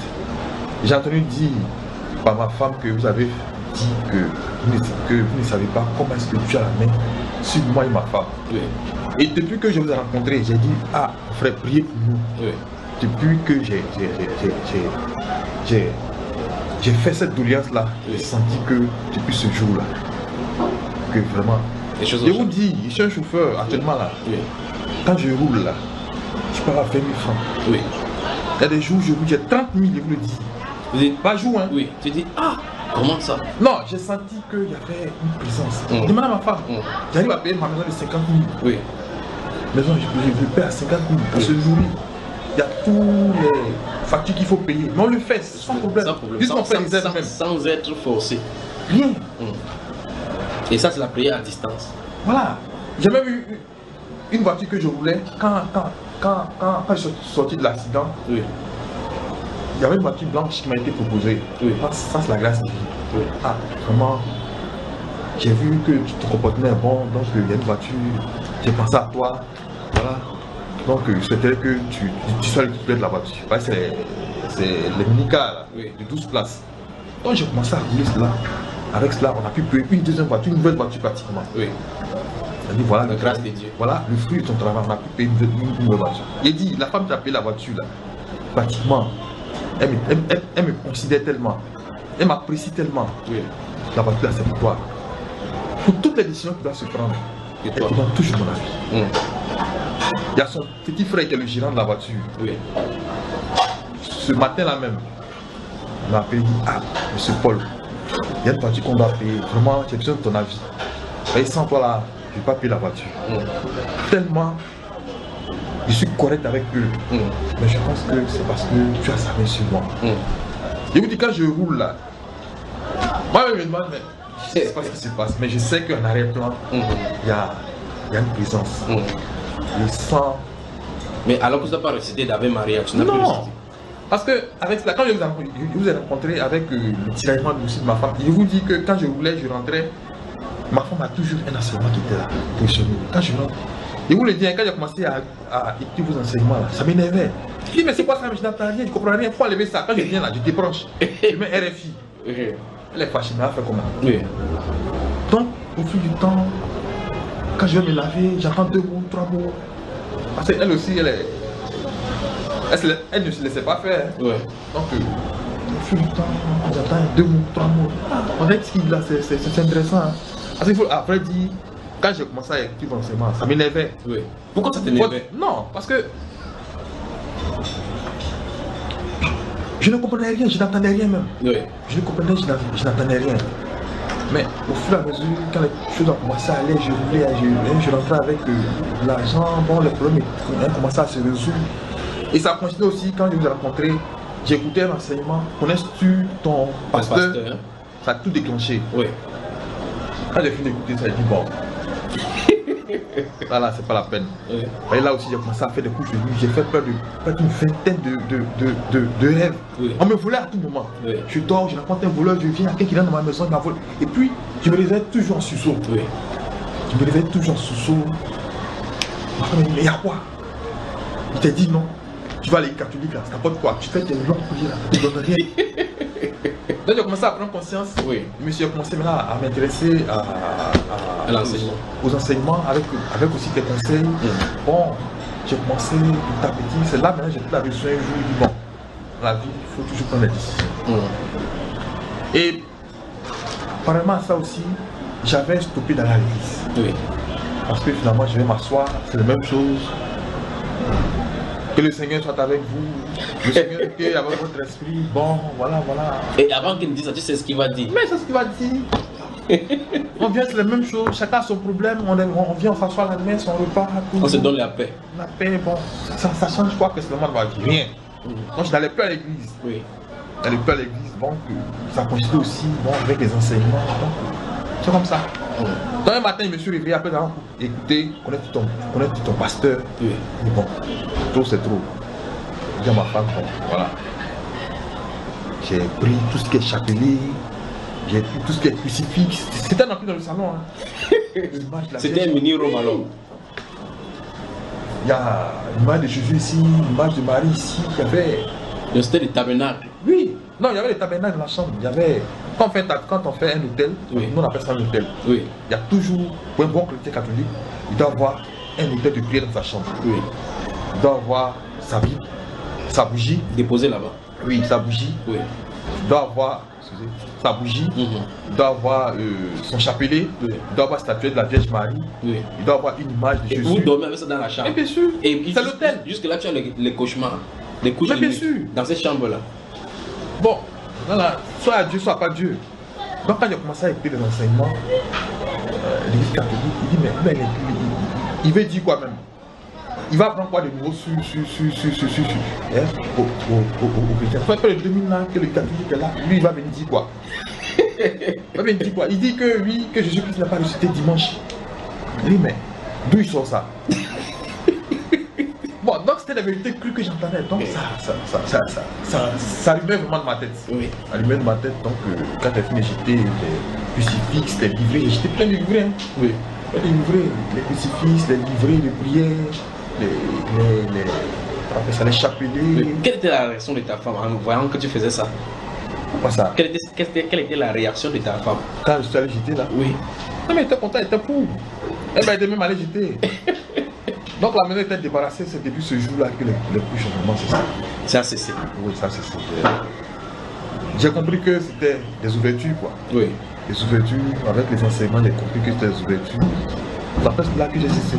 Oui. Et les couches de nuit, je les avais simplement, uniquement que quand, avant de dormir, je faisais quelques disputes avec madame. Oui. Souvent, il y avait des moments de conflit par rapport à l'interprétation de la parole. Parce qu'on va dormir, on mettait la parole. Vous séparez dans les problèmes. Donc, quand elle donne un point de vue, pour la sclave avec les frères qui sont là, moi, je dis, voilà, je suis pas d'accord. Oui. Donc, il y avait une femme, on dort, mais quand il dort, il me réveille en dessous, il rencontrait un voleur encore, il n'était pas dit. Donc, c'était ça. Donc, il n'y avait pas de progrès, quoi. Et après cela, bon, voilà, donc je suis resté là. Et dans l'enseignement, connais-tu ton pasteur? Qu'est-ce qui t'a... Pourquoi le chamboulement? Pourquoi? Qu'est-ce qui a amené ce revirement brusque dans ton cœur? Dans l'enseignement, connais-tu ton pasteur? C'est que le pasteur doit être un modèle. Oui. Le pasteur doit être lui-même qui a la parole doit être un modèle. Oui. Mais il se trouve que nos dirigeants ecclésiastiques, oui, nos prêtres et autres, c'est un secret pour personne, hein, tout le monde le sait, tous les catholiques qui y sont, c'est que nos prêtres là sont tous des femmes. Oui. Il y a d'autres même qui ont des enfants. Oui. Ils sont sur tout le monde, ça fait des scandales, mais on se dit bon, c'est son problème entre lui et Dieu. Donc oui, nous on est dedans, chacun son salut. Oui. Voilà. Donc il n'y avait pas, de modèle. Vous ne voyez pas la gravité du fait que si vous êtes avec lui, alors qu'ils sont dans le faux, vous êtes dans le faux. Voilà. Et celui l'enseignement qui a dit il faut sortir du milieu d'eux. Il faut sortir du milieu d'eux. Parce que si déjà dans la doctrine, toi-même tu passes ton temps à prier, à passer des nuits de prière, oui. Tu passes des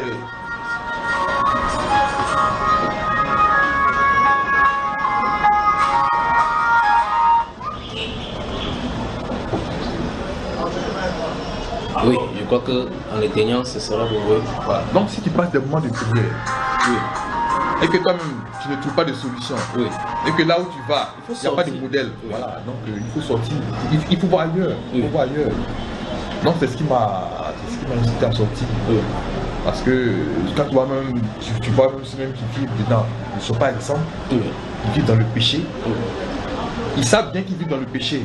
Ils continuent. Ouais, continue. Parce que là-bas, quand tu as péché, il y a qu'on appelle ça, pénitence. La pénitence, la confession. Oui. Donc tu vas voir le père, ah mon père, voilà, j'ai péché, pardonne-moi. Donc et lui, quand il fait ça avec les femmes, ils ont les enfants, il confesse à qui? À un autre prêtre. Un autre prêtre. Oui. Et tout, ça dit que les prêtres se confessent aux prêtres. Ouais, ils confessent aux prêtres. Même si le prêtre à qui on va confesser est aussi dans le péché, on le confesse quand même. Oui, bien sûr. Là-bas, il y a... Parce qu'il a dit, ceux à qui vous pardonnez leur péché, il sera pardonné. Voilà, donc ils ont le pouvoir de pardonner le péché. Ouais, ils ont le pouvoir de pardonner le péché.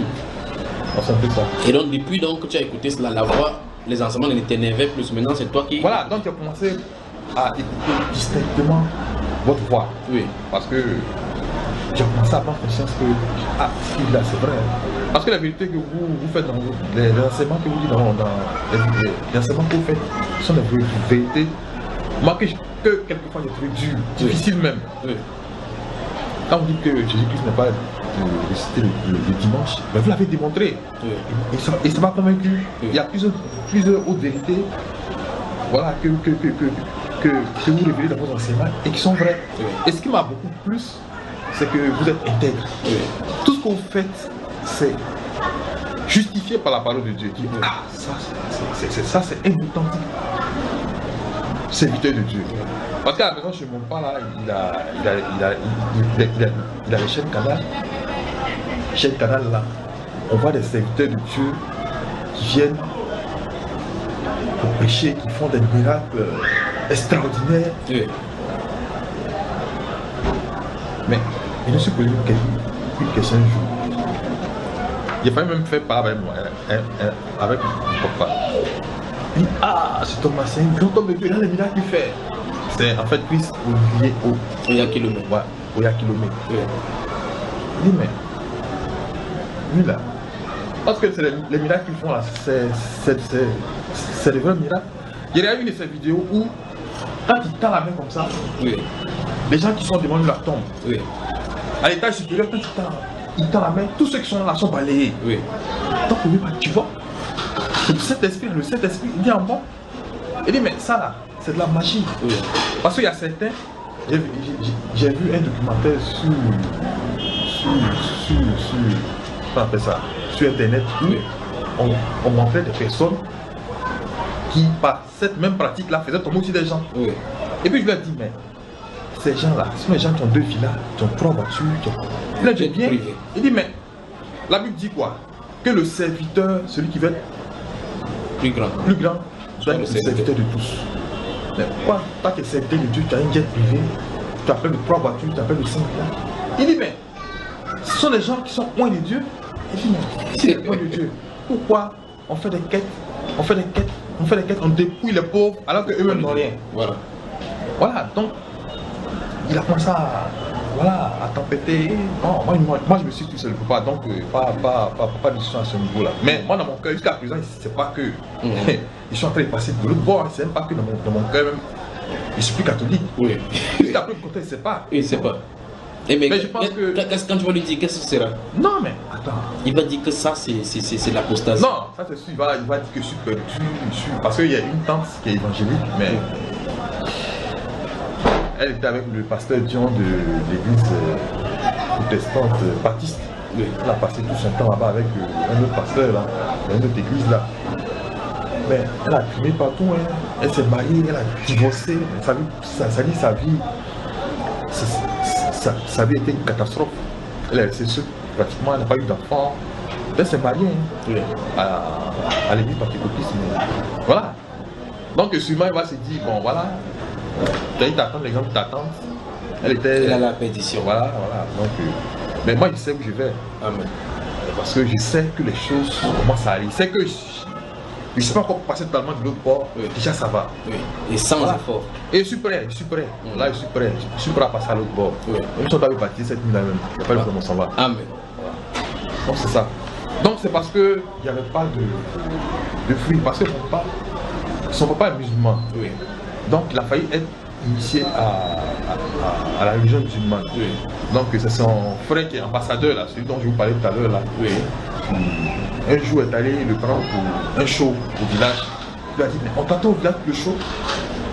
Le gars a dit, ah voilà, dans peu de temps ils vont m'initier en tant que musulman, donc voilà, il faut voir mon père. Il trouve quelque chose pour que bon, on puisse partir d'ici. Donc là il prend une lettre, il dit, ah voilà sa mère, voilà, il faudrait qu'il aille simplement auprès de lui, c'est pas si là vous. Donc ils ont fabriqué une lettre là. On l'a donné à son papa dit bon, il faut partir. Donc c'est depuis ce jour-là qu'il a échappé à la religion musulmane. Voilà, donc et s'il avait été musulman, il vous a entraîné. Oui, bien sûr, on serait tous dedans. Et il faut dire aussi qu'il n'a pas eu aussi un parcours facile. Oui. Parce que au niveau du village, pratiquement tous ses frères et sœurs là ont été balayés par la sorcellerie. Oui. Bon, pratiquement lui, c'est pas peut-être que par un miracle qu'il a pu échapper. Donc, tant catholique, il a beaucoup prié jusqu'à il est encore là. Oui. Il s'est dit que bon, voilà. C'est grâce à Marie qu'elle est protégée. Non, lui, il est visionnaire, donc lui, il prie beaucoup la Vierge Marie. Il commence à 4 heures. Oui. Il fait rosaire avec 200 et vous salue Marie. Jusqu'à chaque jour. Bon, ça c'est lundi, dans le temps où j'étais là-bas. Oui. Bon. Parce que quand il va à la messe, après cela, il se regroupe. Non, il se retire à la grotte. Oui. Continuer. Parce que lui s'est consacré à la Vierge Marie. Hein. Non, mais c'est terrible. Hein. Mais même moi aussi, je me suis consacré.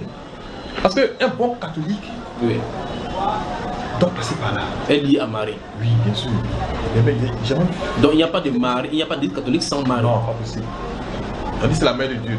Donc il peut y avoir l'église catholique sans Jésus, mais sans Marie, ça ne marche pas. Voilà. Un bon catholique. Voilà. Donc, en fait, après cela, il y a eu d'autres groupes de Marie. Il y a Marie qui fait les nœuds. Il y a avocate, ainsi de suite. C'est-à-dire après le groupe de Marie. Oui. Voilà. Bon, alors maintenant, au sortir d'ici, tu peux dire maintenant clairement que tu es fier de quitter la religion catholique? Sans problème. Parce que j'ai compris que il faut se référer à la Bible. Ce qui n'est pas dans la Bible, là. Faut pas marcher hors de la Bible. Oui. C'est quand on parle la religion de Marie. Oui. En fait, c'est des dogmes. Oui. À l'Église catholique, il y a ce qu'on appelle le magistère. Oui. C'est-à-dire c'est les vérités révélées, ils disent les vérités révélées. Oui. Par exemple, les apparitions de Marie.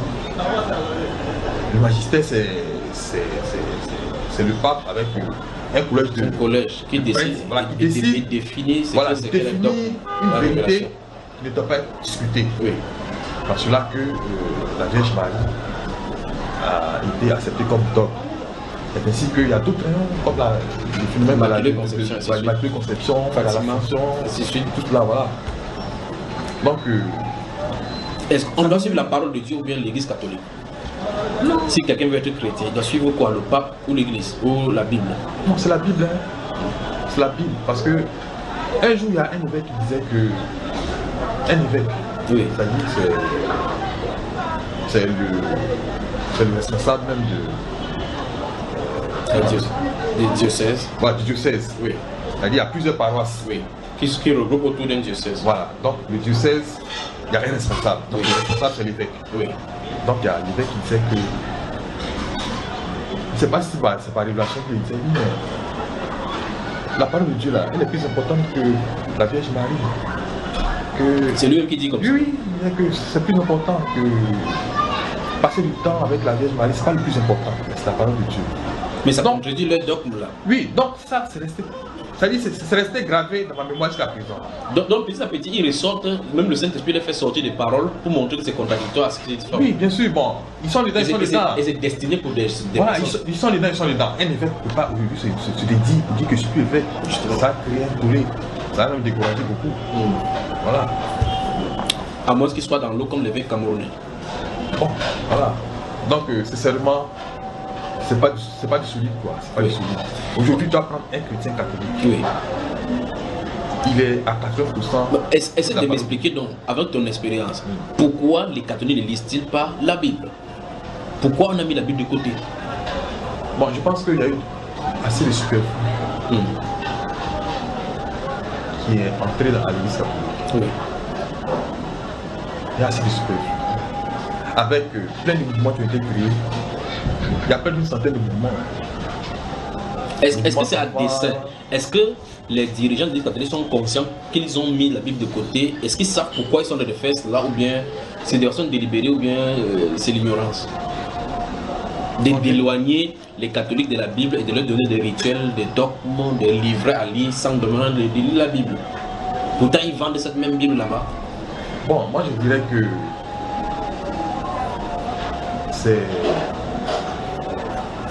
c'est pas c'est pas méconnaissant, je pense. Oui. Vous voyez comment vous annoncez la parole de Dieu, vous acceptez toute la parole de Dieu. Ce que la parole de Dieu dit de faire, c'est ce qu'on fait. Oui. Mais aujourd'hui, tu vas voir quelqu'un qui rentre à l'église catholique, il n'est pas bien habillé, mais on tourne, c'est pas ça qui va avoir l'enfer, c'est la parole. C'est-à-dire, on n'est pas rigoureux. Oui. Dans l'annonce de la parole de Dieu. Est-ce que le prêtre lui-même connaît cette parole? Bon, ils vont au séminaire, ils font 7 ans. Oui. Donc c'est la référence. Ils font 7 ans. Oui, 7 ans au séminaire. Est-ce que cette Bible-ci, elle est socle? Je dirais non. Quand je réfléchis. Oui. Parce que quand un prêtre sort, il fait les enfants à gauche, à droite. Oui. Moi j'ai fait la catéchèse. Oui. J'étais responsable de la catéchèse. Oui. L'argent qu'on recueille. Oui. Ça va où? Bonne question. Parce que si tu prends par exemple la catéchèse enfant, on a fait de 800 enfants, on paye 2000. 2000. Il y a un facteur qui est là. Oui. Dans cela, il y a les formations qu'on prend, les catéchistes. Mais il y a une bonne manne qui reste. Normalement, les catéchistes devaient bénéficier un peu de cette manne-là. Et vous ne recevez rien. Mais les catéchistes souffrent, d'autres sont malades, rien. Débrouillez-vous. Les prêtres vivent bien. Mais bien sûr, ils donnent dans les chambres climatisées. Les voitures services, ainsi de suite. Oui, bien sûr, ils sont payés même. Les prêtres sont payés. Ils ont quelque chose à faire. Vous qui faites le travail le plus difficile en amont. Bien sûr, à les catholiques, le travail de fourmi qui se fait par les catéchistes. Oui. Parce qu'ils donnent leur temps pour enseigner la catéchèse tous les samedis, se déplacent pour aller visiter les enfants. Oui. Mais quand il s'agit de la récompense, bon, voilà, on dit, bon, voilà. C'est votre effort. Oui. Et à juste titre, on a donné une terminologie en français en disant que je touche un salaire de catéchiste. Pour dire qu'on néglige les catéchistes. Bon, voilà. Donc c'est un peu ça. Ouais. Donc je dirais que c'est du léger. Je ne me retrouvais pas là-bas parce que on ne médite pas la parole de Dieu comme il se faut. C'est-à-dire prendre la parole. C'est-à-dire ça à peine tu as un catholique. Prendre la parole de Dieu fait au moins 10 minutes. En fait la lecture vague. Oui. Superficielle. Voilà, superficielle. Il n'y a pas de temps de méditation. Ça ne se fait pas. Peut-être c'est quelquefois dans les retraites, certains vont se retrouvent, passent du temps un peu avec la parole de Dieu, mais à la maison, quand ils reviennent, c'est pas ça. Voilà, donc je conseillerais à celui qui cherche Dieu de bien réfléchir avant de continuer sur cette voie. Oui. Parce que c'est pas la référence au niveau de l'Église catholique. Oui. Pour chercher Dieu véritablement. Donc maintenant, adresse-toi à tous ceux qui sont dans les différents groupes catholiques, tu as nommé, peut-être les groupes sont des centaines, tu ne peux pas les nommer tous, qui nous écoutent maintenant. Ça c'est un. À ceux qui sont des dirigeants de l'Église catholique, prêtres, pasteurs, évêques, ainsi de suite, dirigeants des coordonnateurs des jeunes, des catéchistes, dis-le clairement, au vu de ton expérience, et ce qu'il faut faire maintenant. Bon, je dirais que on ne vit qu'une seule fois. Donc, je demanderais à tous nos dirigeants qui sont encore catholiques, qui savent qu'ils vivent encore dans le péché, qui savent la vérité, qui n'acceptent pas, de faire attention. Parce que le jugement de Dieu est sans retour. Pour ceux qui savent qu'ils sont dans la fausseté, qui continuent, je vous demande dans le nom de Jésus de revenir à la vérité. Tout ce qui n'est pas inscrit dans la Bible, la parole de Dieu est notre référence. Parce que les interprétations, les dogmes qui sont faits peuvent découler de jugements faux. La plus manière que Galilée. Gamaliel. Voilà. Il était tué. Après, les gens ont vu que ce qu'il avait dit, il était vrai. Le scientifique Galilée. Voilà. Donc c'est un jugement, c'est un faux jugement qu'ils ont rendu. Voilà. Et donc, je demanderais que tout ce qui n'est pas dans la Bible et qui est enseigné à l'Église catholique, que tout cela fasse l'objet d'attention particulière. Tous ceux qui sont dedans, qui ne se retrouvent pas de sortie, parce qu'il y va de leur vie après la mort. Je demanderai aussi à tous mes amis catholiques, catéchistes. Je connais déjà certains qui sont sortis, parce que au bout de Marie, ils ne sont pas d'accord. C'est lorsqu'ils ont entendu la vérité, ils sont sortis. Et moi aujourd'hui, je constate que les statuettes et tout cela. Parce que quelle est la différence entre un bouddhiste qui a une statuette devant lui et un catholique qui a une statuette devant lui? Quelle est la différence? C'est les mêmes idolâtries. Et la Bible interdit cela. Voilà. Donc je demanderai à tous ceux-là, voilà, de sortir de ces lieux-là. Ces lieux-là. Un jour viendra où le Seigneur va leur parler. Mais je demande déjà de réfléchir, de lire la Bible et de faire un discernement. On parle de chemin de croix. Est-ce que le chemin de croix est dans la Bible? On parle de l'ascension. Est-ce que c'est fêté dans la Bible? Voilà.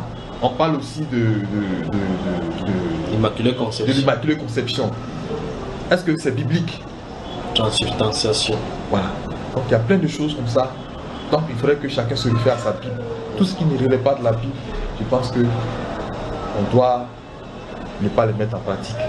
Et je demanderais... Et quel conseil-tu aux parents qui donnent leurs enfants dans ces formations-là? La Bible dit que quand tu crois, on te baptise automatiquement. Chez nous les catholiques, on fait 3 ans, 4 ans, 5 ans. Quelquefois même on fait récaler des gens. Parce qu'on se dit qu'ils n'ont pas assimilé. On se dit que bon, ils n'ont pas bien assimilé la parole de Dieu et on les récale. Donc je demanderais à tous ceux qui se réfèrent à 3 ans de catéchèse avant d'être baptisés, de se référer à la Bible. Que dit la Bible? Quand Corneille a cru, qu'est-ce qui s'est passé? Il a été baptisé automatiquement. Donc la référence en matière de baptême se trouve dans la Bible. Jésus lui-même a été un exemple de baptême. Il a été plongé. Mais à l'église catholique, vous faites comment? Non, à l'église catholique, on prend une calebasse, ça s'appelle une calebasse, on prend une louche, on met l'eau sur ta tête. On se dit que bon, l'eau qui touche ta tête, c'est l'eau. Voilà. Est-ce que pour autant tu es baptisé? Voilà. Mais on se dit dans le vrai, parce que la Bible, on dit quoi? Allez faire de toutes les disciples, les baptisants au nom du Père, du Fils et du Saint-Esprit. Voilà, donc voilà la parole d'appui, le baptême. Et après cela, et il ne plonge plus. Non, on ne plonge pas. Oui, avec ces paroles-là, est-ce que dans la Bible on a vu un exemple des enfants qu'on a baptisés? Non, en fait, l'une des paroles dans la Bible qui est utilisée pour voir les enfants. Laissez les enfants venir vers moi. Non, c'est pas ça. Il y a, je ne me rappelle plus, il y a une famille qu'on avait baptisée. Oui. Il y a quelqu'un qui avait cru et on l'a baptisé lui avec toute sa famille. Oui, mais est-ce qu'on a parlé des enfants là-bas? On a parlé de lui. Que bon, si c'est toute la famille, c'est les enfants, donc les enfants sont baptisés. Mais alors, moi, avec catéchisme, oui, c'est ce que tu disais. C'est l'une des références qu'on nous enseignait. Bon, est-ce que tu n'as pas pris le cas où dans cette famille-là, il n'y a pas d'enfants? Bon, ou bien dans ce cas où il y a des familles qui sont de grandes personnes déjà. Parce qu'on parle de Lydie et toute sa famille. On parle des geôliers et de toute sa famille. Et nulle part dans la Bible, on a baptisé un enfant. De façon spécifique. Voilà. Là-bas, c'est flou, donc on ne peut rien dire là-dessus. On ne peut rien dire. Et bien plus, dans le livre des Marc, la Bible des cas qu'on prêche, celui qui croira et qui sera baptisé. Voilà. Donc ça veut dire que la personne doit être consciente. C'est ça. Mais il faut dire qu'au niveau de l'Église, on se réfère beaucoup plus à la tradition. Oui. Parce que les apôtres ont dit plein de choses, disent que bon, ça n'a pas été fait par écrit.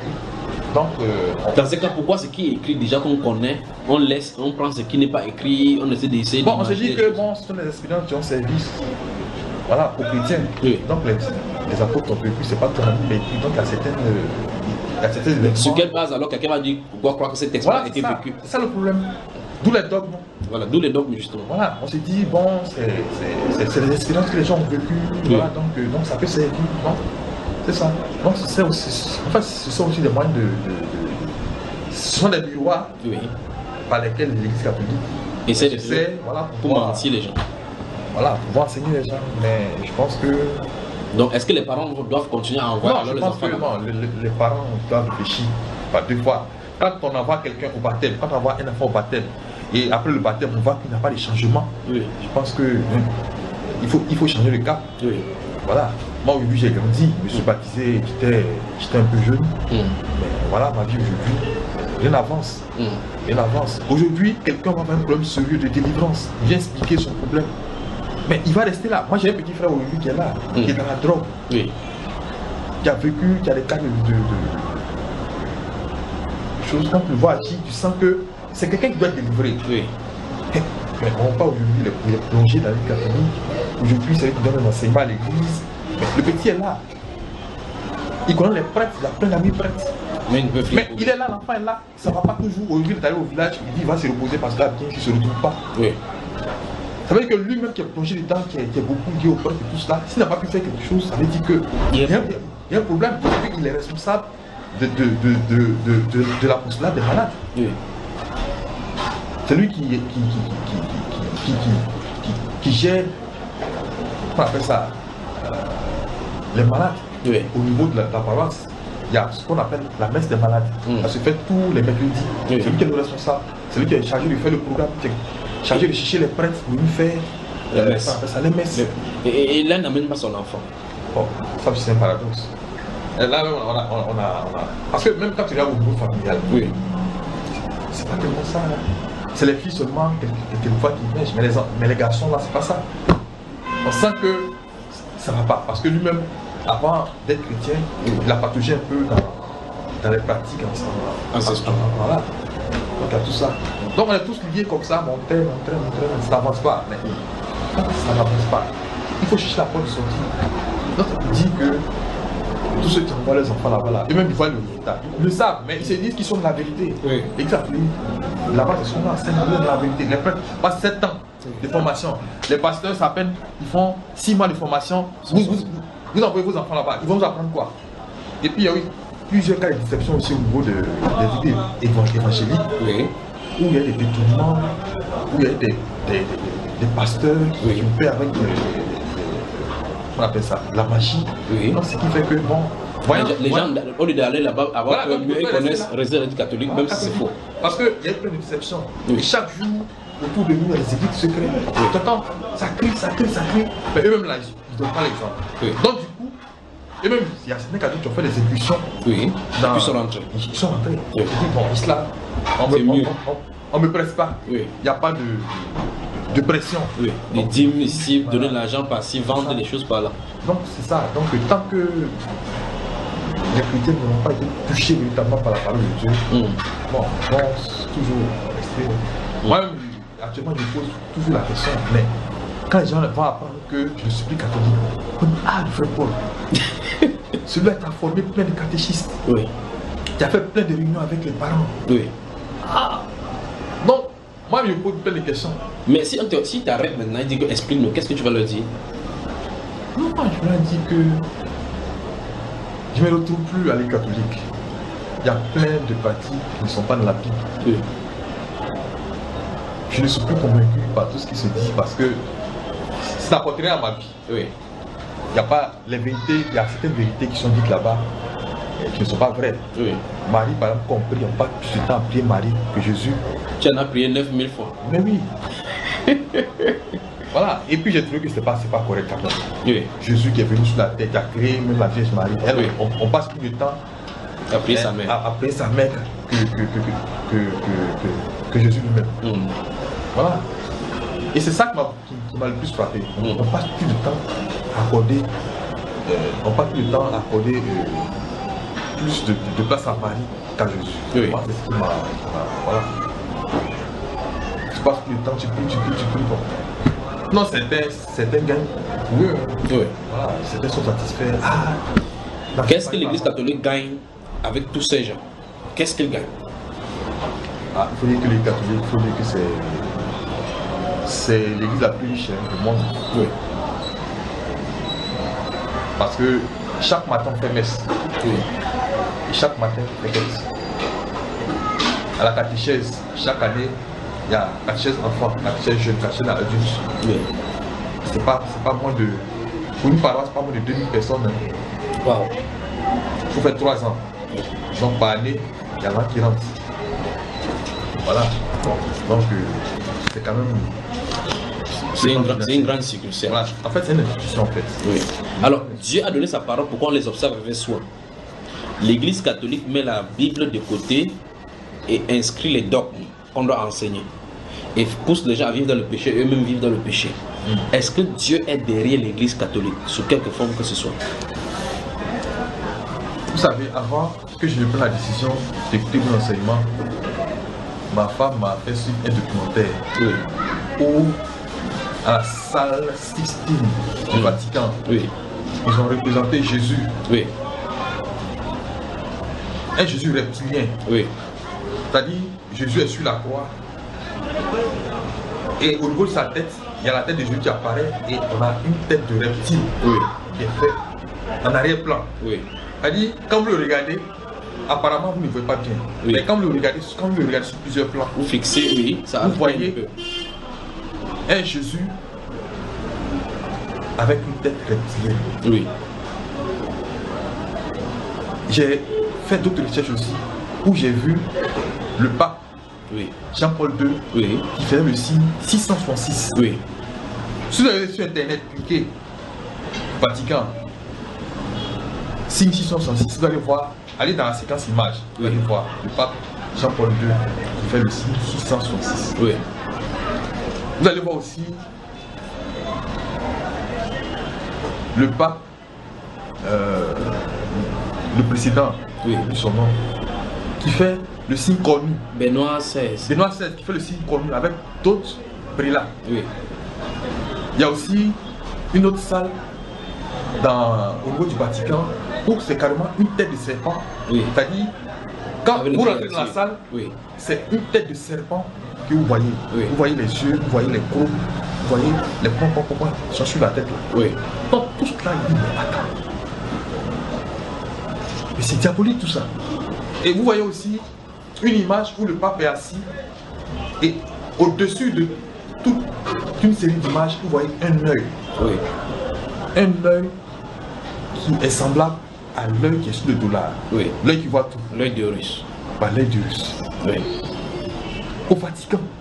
Tout cela, ça m'a interpellé. Il dit, mais attends, où est-ce que je vais? Oui. Et ils sont en blanc, ils portent le blanc. Mais bien sûr.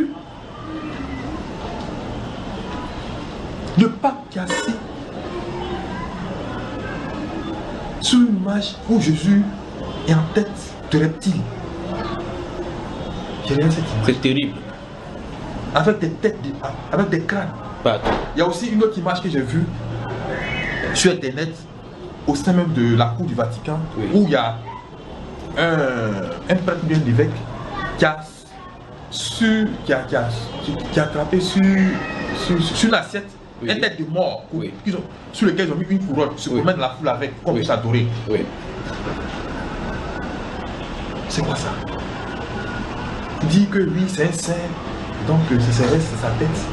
Donc c'est comme c'est un saint. Et la Bible déclare dans Lévitique chapitre 19, verset 31 et chapitre 20, verset 6 qu'on ne doit pas s'adresser aux morts ni aux esprits. Mais voilà, donc c'est une tête de mort qui était. Vous allez sur internet, vous allez prenez Satanisme au Vatican, vous allez voir quelqu'un dans la 50 images, vous allez voir des choses pas possibles. Des images terribles. Donc les catholiques qui nous écoutent maintenant doivent faire ces recherches. Non, bien sûr.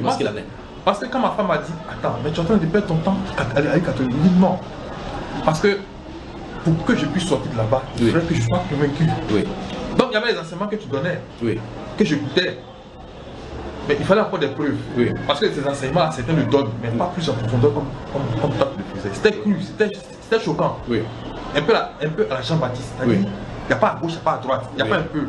C'est ça ou bien c'est pas ça. Je dis bon. Ok, oui, dis ça. Même si ça plaît, c'est pas grave. J'ai commencé à faire des recherches. J'ai fait plein de recherches.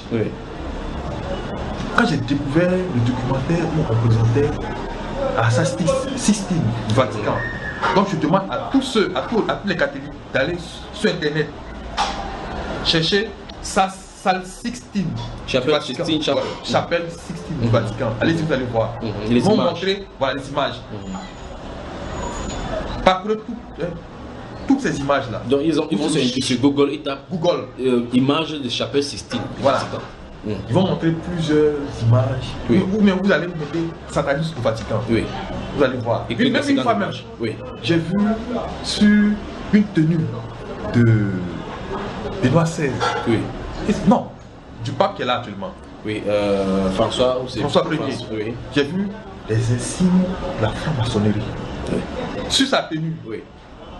Le pape qui est censé être le remplaçant des Jésus. On n'est pas juré. Mais je ne sais pas pour vous. Il y a un jour, Sassou Nguesso, l'actuel président du Congo, qui est allé au Vatican avec une délégation. Et avant d'être reçu par cette délégation-là, le pape, avant d'être reçu par le pape du coin, Sassou Nguesso avec sa délégation, avant d'être reçu par le pape, il a été accueilli par une délégation de franc-maçonnerie. Au Vatican. Elle dit, les gens de la franc-maçonnerie sont là accueillis le président Sassou Nguesso avec sa suite. Les gens de la franc-maçonnerie. Ça dit quand tu les vois avec les habillements, les appareils, avec des chaînes et tout ça. Et après ça, ils sont allés avec le pape. Donc il était seul avec le pape. Sur sa table, comme il était en train de causer. J'ai compris que avec quelque chose qui n'allait pas. Donc ça veut dire qu'il se joue de vous. Mais bien sûr. C'est-à-dire que je sens qu'il y a un tollé qui va ébranler toute l'humanité. Peut-être que ce que j'ai dit, ça peut ne pas être vrai, mais faites vous-même des recherches. Cherchez cette image de Sassou Nguesso au Vatican. Allez sur Google, Sassou Nguesso au Vatican. Vous allez voir une image vidéo où le président Sassou Nguesso descend de l'avion avec sa suite. Il rentre dans une salle où il est accueilli par plein de 10 francs-maçons qui l'accompagnent vers le pape. Le pape l'accueille, s'assoit, il cause, et puis après, bon, voilà. Alors que dans les centres de l'Église catholique, les encycliques des 1200 parlent il n'y a pas de mixité entre la franc-maçonnerie et l'Église catholique. Mais c'est du faux. C'est tout ça qui a compris. Le pape lui-même est jésuite. Mais bien sûr, voilà. Non, c'est tout ça qui a compris. C'est tout cela qui a compris ma décision irrévocable. Alors, où conduit dans l'Église catholique? Ils conduisent les gens où? Au ciel ou à... Non, je pense qu'il y a Satan qui a fait l'Église catholique. Comme il y a un presque exorciste, lui-même qui l'a dit. Les images sont là. L'image où Dieu est là. Vous allez sur Google, Satan est au Vatican. Faites la recherche. Il y a l'exorciste principal du Vatican qui a dit que Satan est dans le sous-sol du Vatican. Et sur CNN en plus. Et sur la chaîne CNN. Et il nous dit ça sur la chaîne CNN. Voilà. Donc, attends. Quand tu as fait toutes ces recherches, tu as constaté que même à Vissu, dans une grande salle d'accueil qui accueille toutes les personnalités, il y a un Jésus reptilien qui est là-bas, avec des têtes de mort. Tu as une grande salle reptilienne qui est encore au Vatican. Tu vois le pape Jean-Paul II qui fait le signe 666. Tu vois les papes qui font des signes connus. Tu vois le pape qui reçoit une délégation africaine accompagnée de francs-maçons, donc on se dit que en bas, tout est faux. Oui, mais là, quelqu'un pourra te répondre que mais, ça ne sert à rien de rester à l'extérieur et de dénoncer. Tu peux rester à l'intérieur et changer des choses pour pouvoir sauver des gens qui sont à l'intérieur. Mais si la tête même est pourrie, oui. Tu vas changer quoi? Et surtout qu'à l'Église catholique, tout est hiérarchisé. Donc tu ne peux pas venir changer quoi que ce soit. Tu as beau faire, on te ramène toujours à la hiérarchie. Là où toi et moi nous parlons, il y a des prêtres qui connaissent exactement ce que tu as dit de dire. Ils connaissent que ils sont dans l'entraille des Léviathans. Ils connaissent les biens qu'on leur donne là-bas, malgré qu'ils connaissent la vérité, bien sûr, mais ils ne veulent pas sortir. Qu'est-ce que ceux-là qui nous écoutent maintenant, tu peux leur dire? Ils connaissent la vérité, ils connaissent qu'ils sont dans le mal, ils connaissent qu'ils vivent mal, mais ils recherchent la vérité. Qu'est-ce qu'ils doivent faire? Non, je dirais que Dieu est miséricordieux. Quand tu reconnais ton tort, tu te repens, Dieu te pardonne. Avant qu'il ne soit trop tard. Et je sens qu'il y aura un séisme au sein de l'Église catholique. Après avoir découvert tout cela. Je demande à tous les catholiques qui recherchent la vérité de faire ces recherches-là. Et de constater par eux-mêmes. Je demande aussi à tous ces prêtres, à tous ces pasteurs de l'Église catholique qui connaissent la vérité et qui préfèrent rester dans le mensonge, je leur demande au nom de Dieu de quitter. Mais pas encore tard. Dieu fait toujours miséricorde. Amen. Moi, j'ai découvert la vérité après avoir fait des recherches. Si ce que j'ai dit c'est faux, qu'ils aillent aux recherches. Après avoir découvert ces choses, ils se posent des questions. La vérité se trouve dans la Bible. Tout ce qui ne relève pas de la vie n'est pas de Dieu. Amen. Parce que c'est du superflu, en fait, qui nous dévie de la parole de Dieu. Ces mouvements-là, on ne partage pas la parole de Dieu là-bas suffisamment. Or, c'est le mouvement qui devait nous rapprocher beaucoup plus de la parole de Dieu. Quand on prend les groupes comme CBAV, c'est le groupe, c'est pour s'amuser, c'est pour faire les camps. Des contributions. Voilà, donc c'est ça. Donc, il n'y a pas de sérieux, quoi. Voilà, donc c'est tout cela que j'ai découvert. Voilà pourquoi j'ai voulu dans ce témoignage. Amen. Donc que le Seigneur te conduise dans ta nouvelle marche avec lui, lui qui a commencé à travailler au travers des enseignements, au travers de la parole. Mais dans quelle est ta relation avec la parole? Quand tu lis la Bible, comment ça se passe? Ben, il faut dire que je me sens beaucoup plus libre. Il n'y a plus de contraintes, il n'y a plus de pression. Il faut aller à la messe, il faut forcément écouter ce qu'il est en train de dire. Voilà, donc je me sens beaucoup plus naturel. Amen. Voilà, parce que je me sentais obligé de faire les choses. Il faut aller dimanche à la messe, tu n'as pas envie d'aller, il faut forcément aller. Il faut écouter. C'était des contraintes. Des contraintes. Parce qu'on dit un bon chrétien d'aller les dimanches à l'église. Bon, tu vas t'asseoir, le prêtre lit son homélie. Quelquefois, elle ne te touche même pas. Elle ne te touche même pas. Ça ne te concerne même pas déjà. Mais toi, tu es là, tu vis ton problème. Le prêtre, il est là, il y a près de 500 personnes là, qui sont dans l'église. Il fait son service pour être payé à la fin. Voilà, il fait ce qu'il a dit. Il dit, mais toi, tu as ton problème personnel, tu as ton problème personnel, tu laisses ton problème. Tu viens ton problème, tu répètes ton problème. Comme ça, voilà comment il. Voilà. Donc c'est ça. Donc je demande pardon à tous ceux qui perdus dans cette situation-là de prendre conscience. Si vous ne pourrez pas faire d'abord des recherches, faites ces recherches-là, vous allez voir. La vérité va se révéler d'elle-même. Et tu as promis qu'un séisme... Non, ça je le sens. Parler de l'Église catholique. Oui, ça je le sens. C'est parce que les gens ne savent pas. Ils sont encore dans l'ignorance. Donc ils pensent qu'ils sont dans la vérité. Quand tu vois un pape qui fait le signe 666, mais le diable là, ça dit, quand il est avec toi, mais un jour viendra où voilà, tu lâches. Un signe fait le signe 666. Ils aillent sur Google qui ne mettent pas 666. Ils vont voir toutes ces images que j'ai décrites. Alors que le Seigneur te bénisse. Que le Seigneur te bénisse et que le Seigneur bénisse Abidjan et la Côte d'Ivoire. Sois béni mon cher. Merci, mon frère. On va se rencontrer dans la prière et le baptême. Amen. Voilà. Bonne soirée. Merci, mon frère.